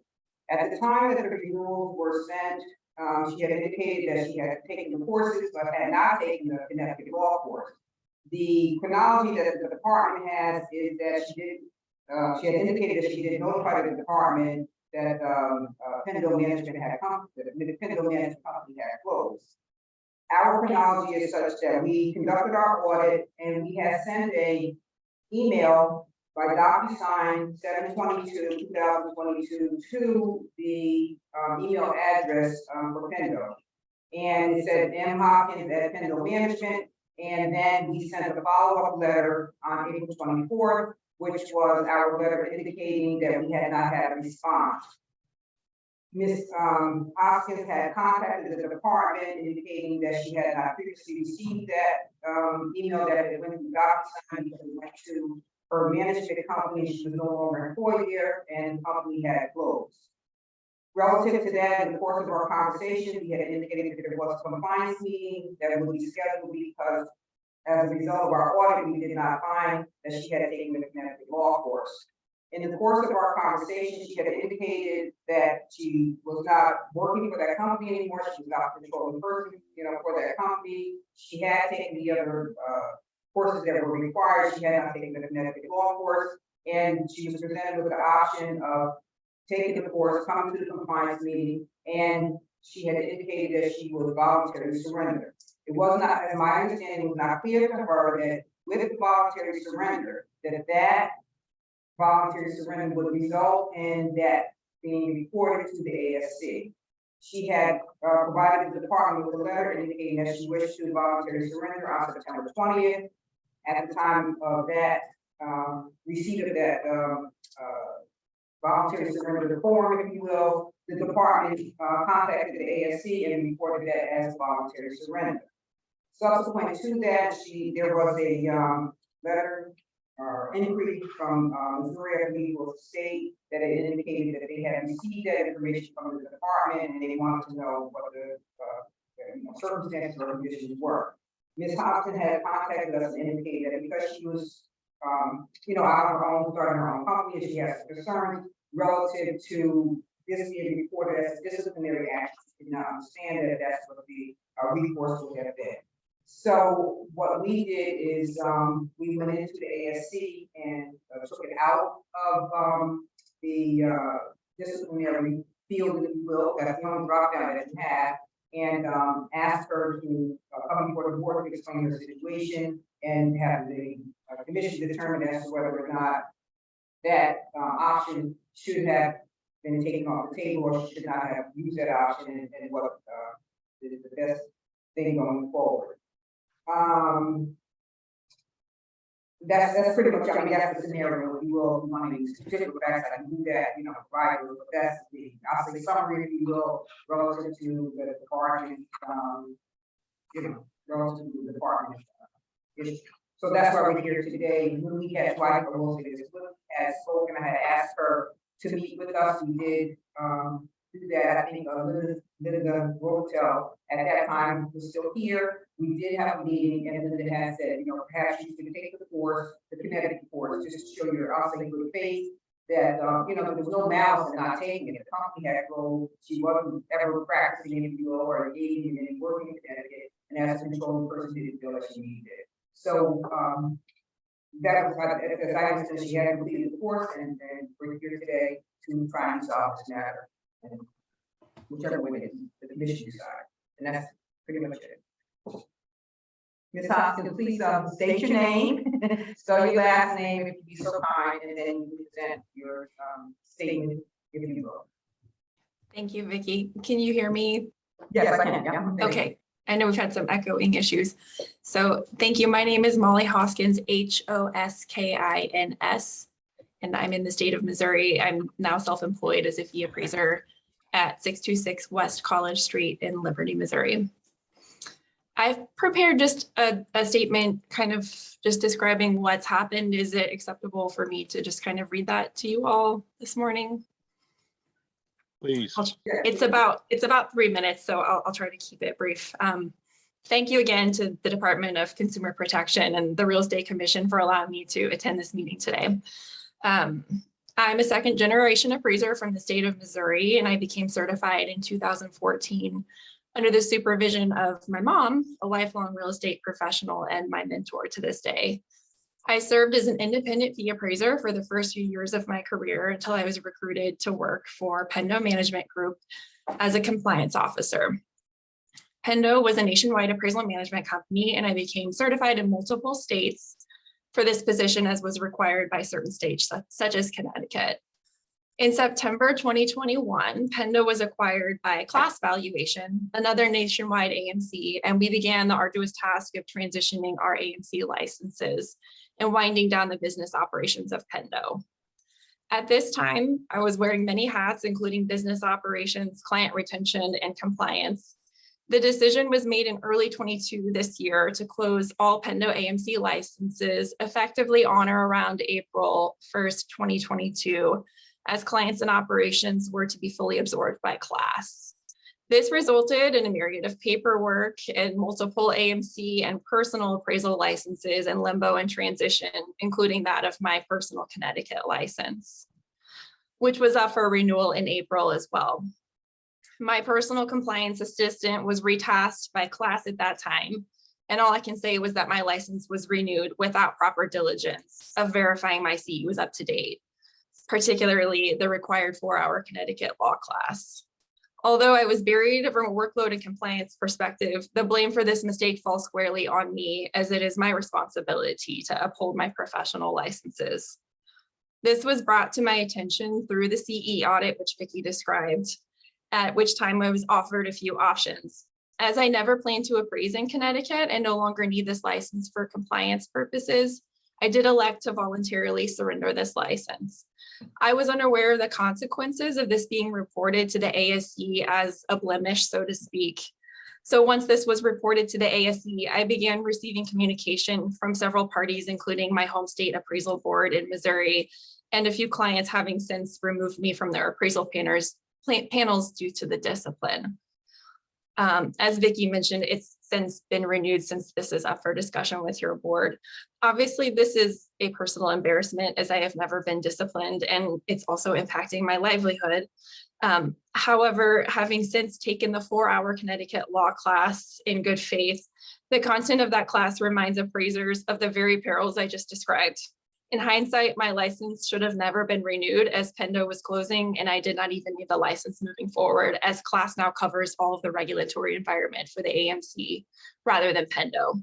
Essentially, I never needed to renew this license. The staff in the DCP office, including Vicki and Linda, have been more than kind in holding my hand through this process. And I suggested I request a meeting with you, the board, to offer my explanation of how these events transpired, and to request a waiver of this discipline if at all possible. I have since completed the required CE to get in full compliance, and I do sincerely apologize for this professional oversight and mistake. I can assure you there was no malintent, and as a person who deeply values being detail-oriented and responsible, the self-inflicted guilt, embarrassment, and sleepless nights I've endured the last 2 months have taught me numerous lessons throughout this process. If at all possible and within the jurisdiction of the commission, I would like to request a waiver of this item and place my Connecticut license in an inactive status. Thank you kindly for your time and consideration. Thank you very much for your time, and I know you were nervous reading it, and it was probably even more nervous about writing it and so forth. So you can take a deep breath. Thank you. I open this up to members of the commission for any questions that one may have for Ms. Hoskins. Okay. Wow. I have, I can tell you that I understand a little bit here.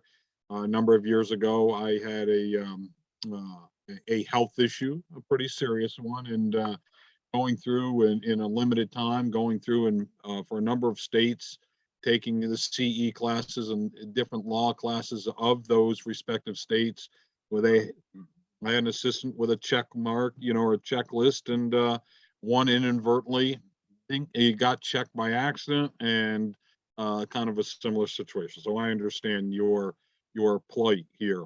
So what we have here is, did I hear you correctly that you've re-upped your license?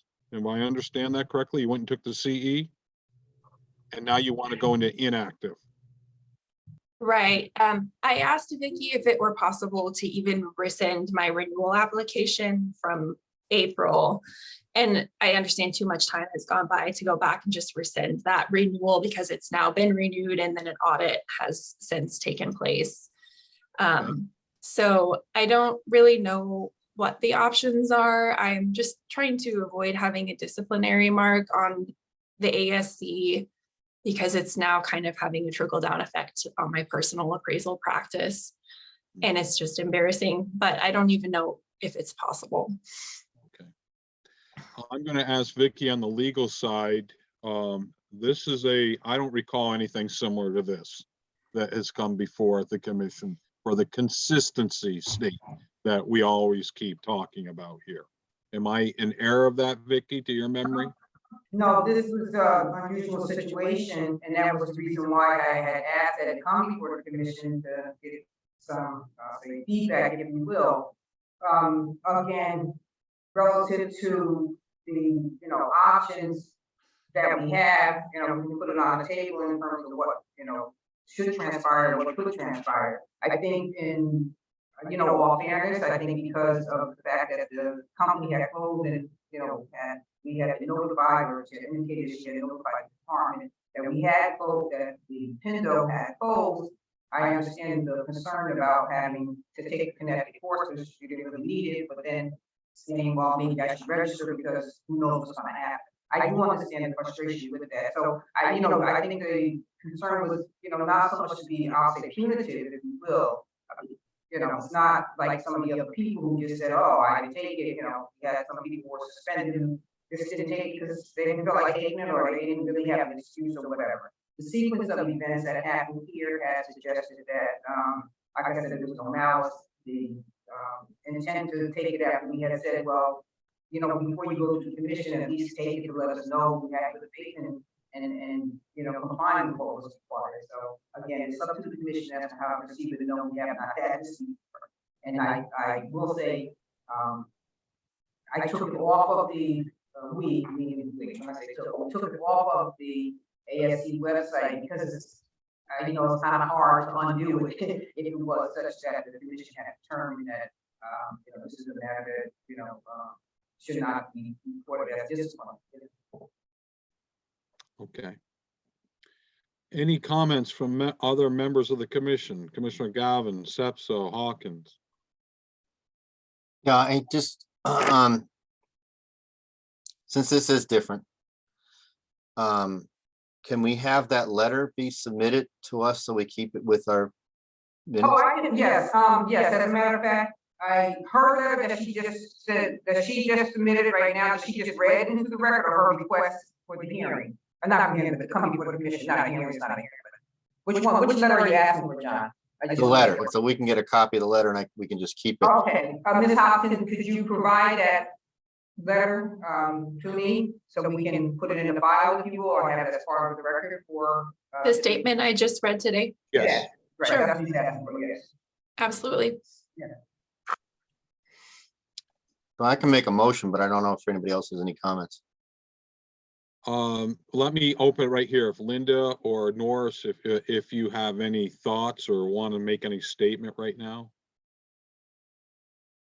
Okay, I have one thing to say on this, and that is, I wish Shauna were here as well for her perspective, because we may be going down a different road here, but I understand the essence of time. But John, you said you wanted to make a motion. The floor is yours. Wait a minute, I got one, I guess I'm a little confused. If I make a motion, this is discussion. If I make a motion to, I guess, accept the with no disciplinary action, then there's no fine, correct? But if we do if we're consistent like we handled everybody else, then she still has a fine and she still gets a disciplinary action. Is that correct? If you pay a fine, that is considered a disciplinary act. Does that disciplinary action show up on? That has to be recorded. Is that different than? That has to be reported to the ASC as a disciplinary action.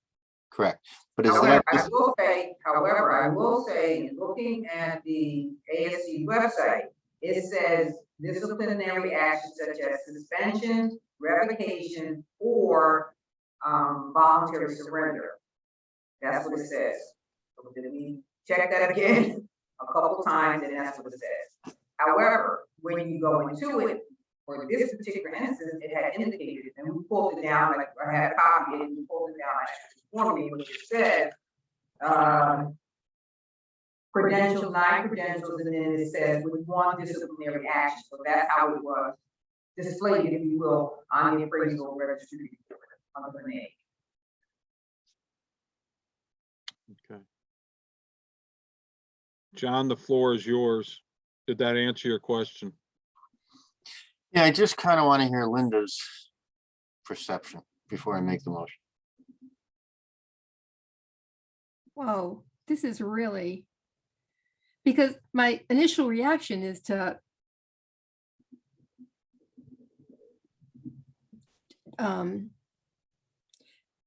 like fix it. You know, it seems like it was just a trail of things that went wrong that didn't need to.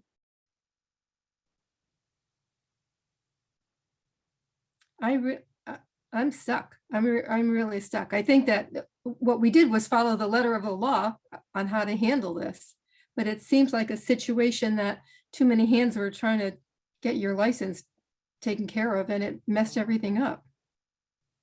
Yeah, Norris, before I say something, Norris, I want you to chime in if you'd like, or you may want to pass.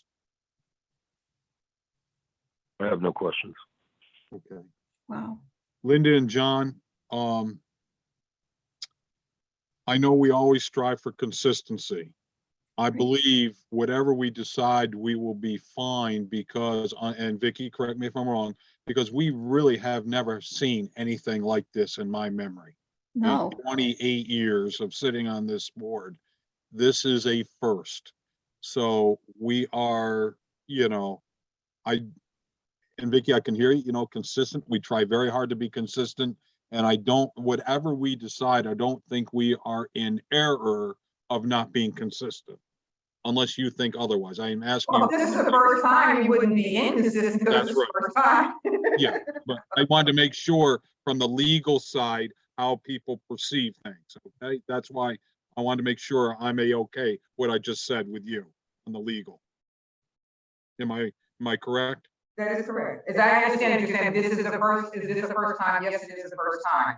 Okay. And I will say this, I did contact, when I say I, department, we did contact the ASC. They said it is up to the board. Let it go before the board and have them to me.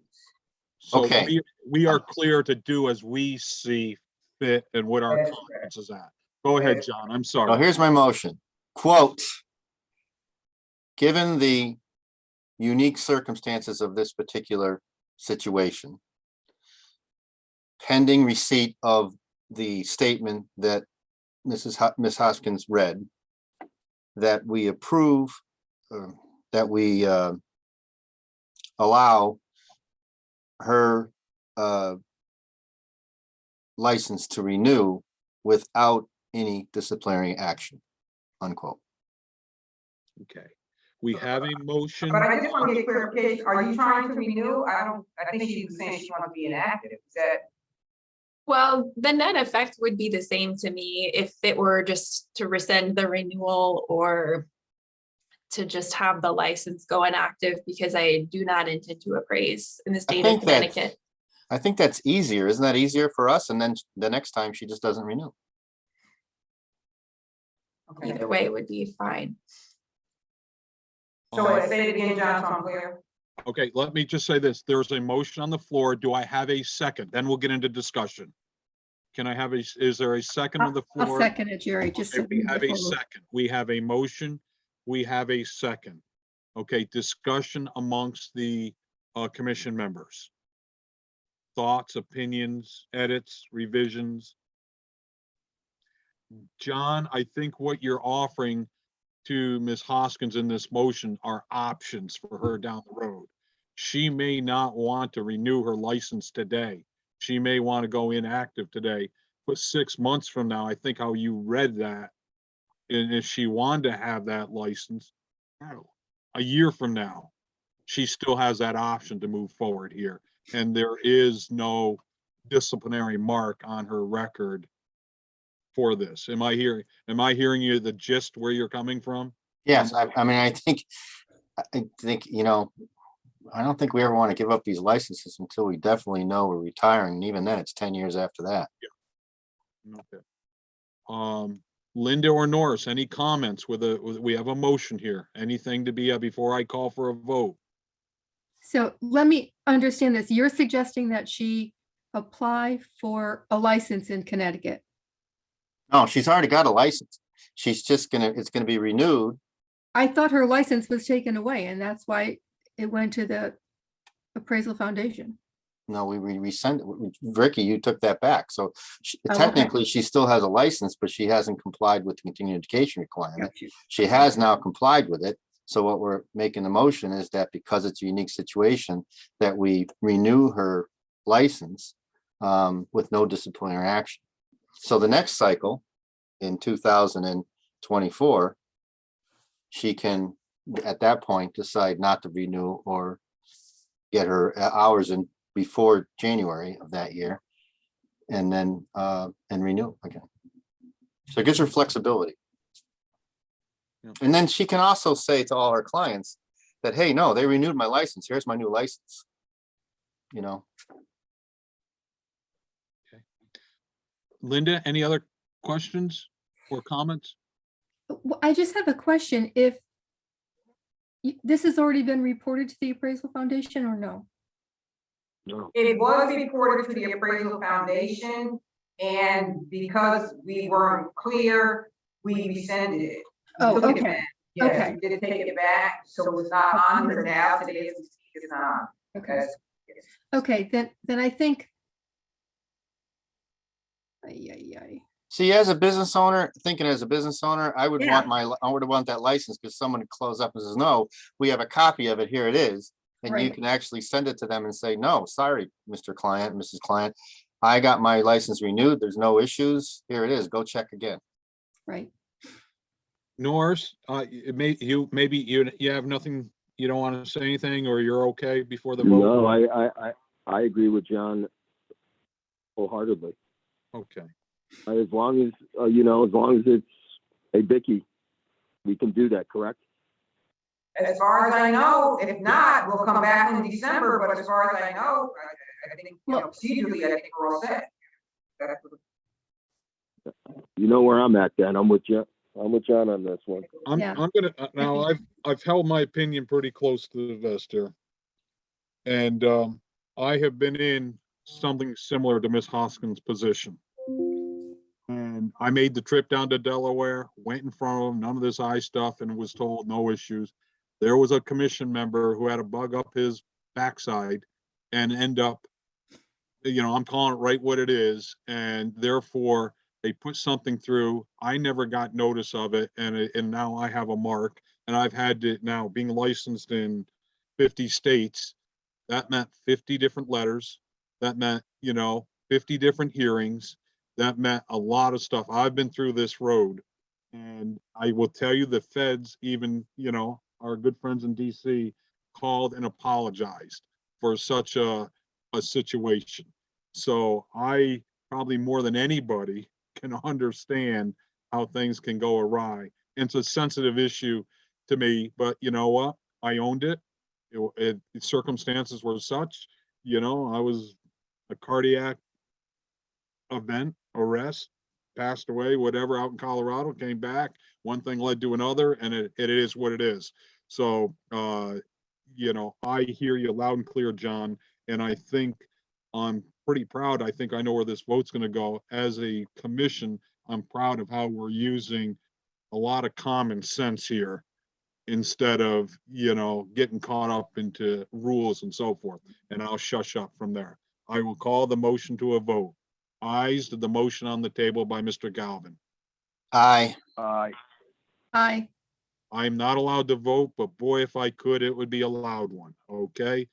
Ms. Hoskins, God bless you. Good luck. I know you've lost sleep. And I may be no more prouder than this commission than I have been in 28 years than the last 12 or 15 minutes. Thank you, Ms. Bullock, as well, for your presentation and bringing this before us. Okay, thank you.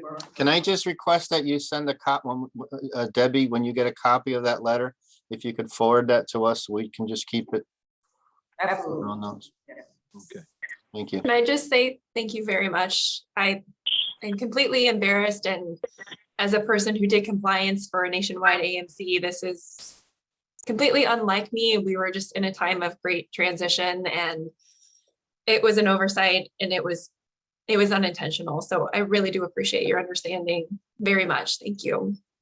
Ms. Hoskins, stuff happens. You can put it whatever word you want to say instead of stuff. You're right. But, you know what? I don't know if you have like a glass of wine, or drink tonight. Please have one. Okay. That's what Gary. okay. I know it's 9:40 here. Is it too early? Never too early on a situation like this. Thank Thank you you. very much. I really do appreciate it. You're more than welcome. Are there any other matters to come before the commission today? And the only thing I want to bring up, Jerry, while you were out, is we discussed what Nora King brought up. Okay. And there's probably some valid stuff there. I don't know how much control we actually have. I mean, since I was involved in writing the law for the AMCs and then involved in the regulation, I kind of just want to put myself out there that I think we should, when she comes back and Scott comes back, Scott Diabazio is going to present something to the commission along with Nora King in writing that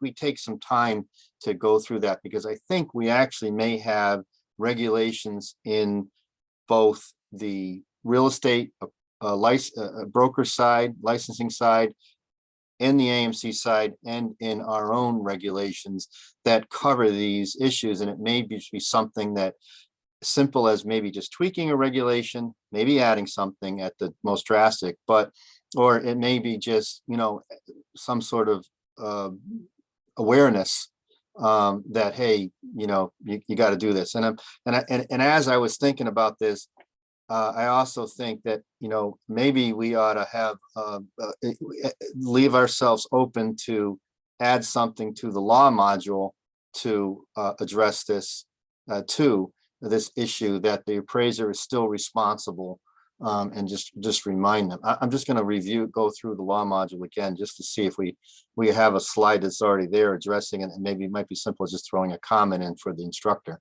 or something like that. John, can you get that to me by Friday?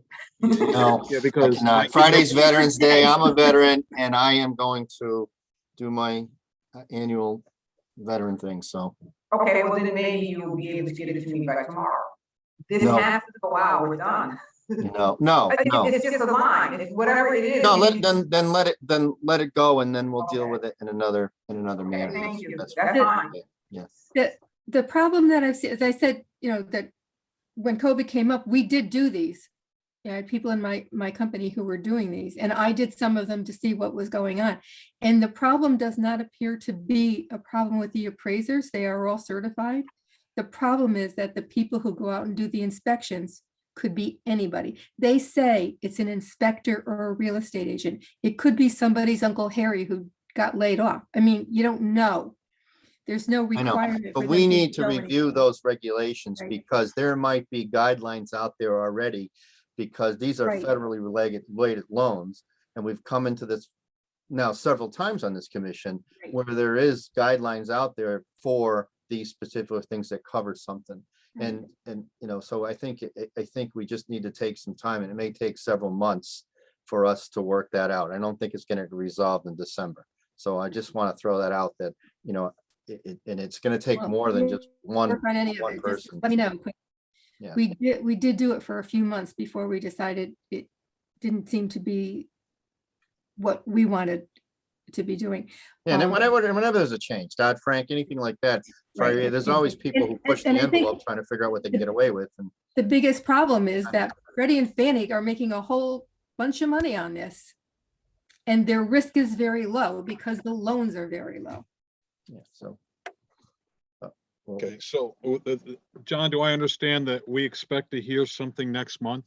Yeah, the two of them are going to get us, I think Scott's still on it, are going to get us some information to Debbie and then distribute it.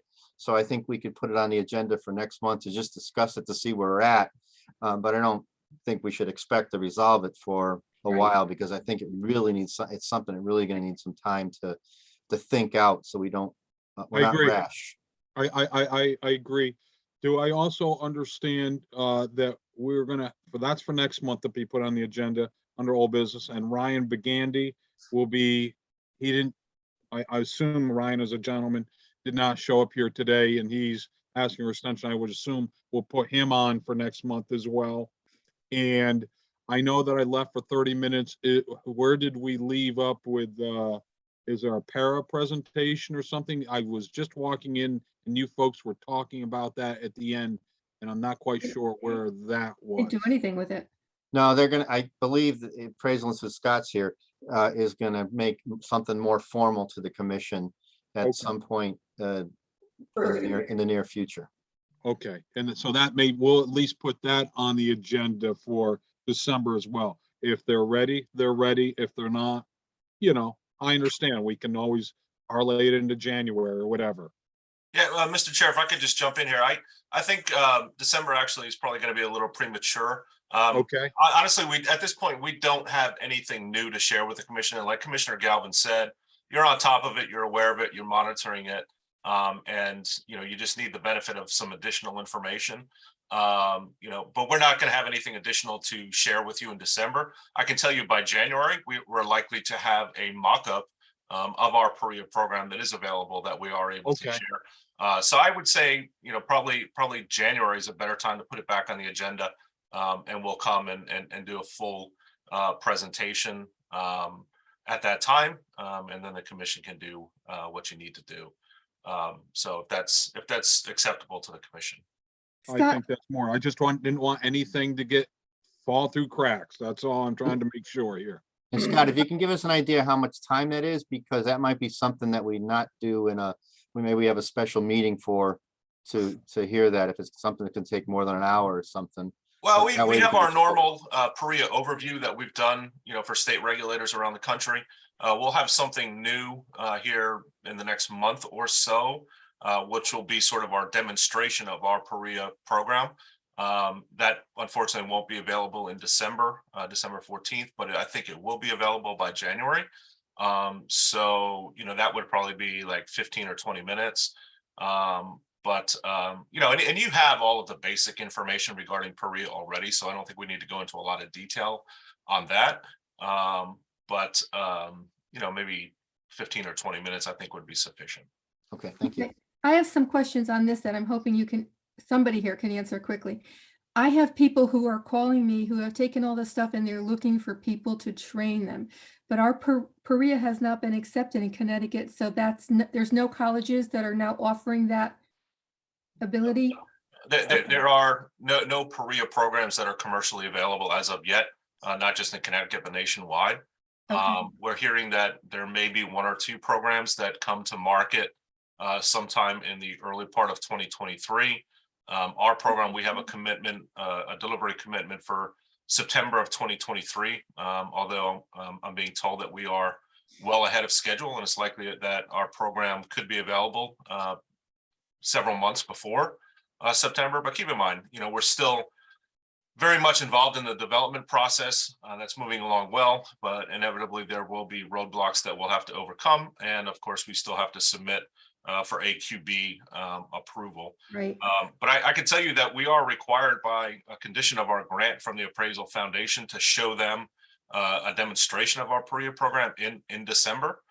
So we'll have that available at some point in December. I just don't feel comfortable, and this is true in other states, not just in Connecticut. I don't feel comfortable coming forth with a demonstration until such time as we've been able to, have the foundation take a look at it as part of our grant process.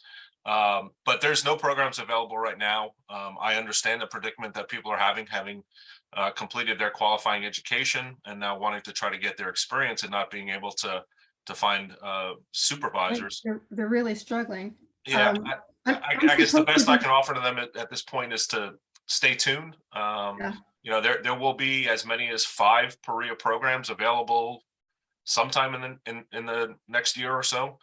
So they'll have options available to them. Unfortunately, it's just, development takes a significant amount of time. And while we're moving along as quickly as we can, it's still going to be several more months. Okay, so this old lady's going back out on the road to train a few people who have taken all the classes and now need to move to the next step. All right. We We'll didn't want you to completely leave have anyway, Linda. We're Huh? not letting you leave, okay? That's okay. Scott, as Getting kind of always, used to it. Scott, as always, thank you for your insight. Do really appreciate it, you know? Anytime, anytime. right. And I'm confident that once the commission has the ability to be able to see and demonstrate our program, that you'll be excited about it and willing to take the steps necessary to put the regulatory framework in place so that it can be accepted in Connecticut. Look forward to seeing it. Thank you. Thank you, Mr. Chair. Okay. Are there any other items before us today? Hearing no, before I will make a motion, then I'm gonna say something. So let's close up the meeting. Can I have a motion to call it a day? I'll make the motion. Linda's make the motion. A second. Second. Norris is second. Ayes. Aye. Aye. Ayes, nays. Great. We passed the end of the meeting. I just, from myself and my family,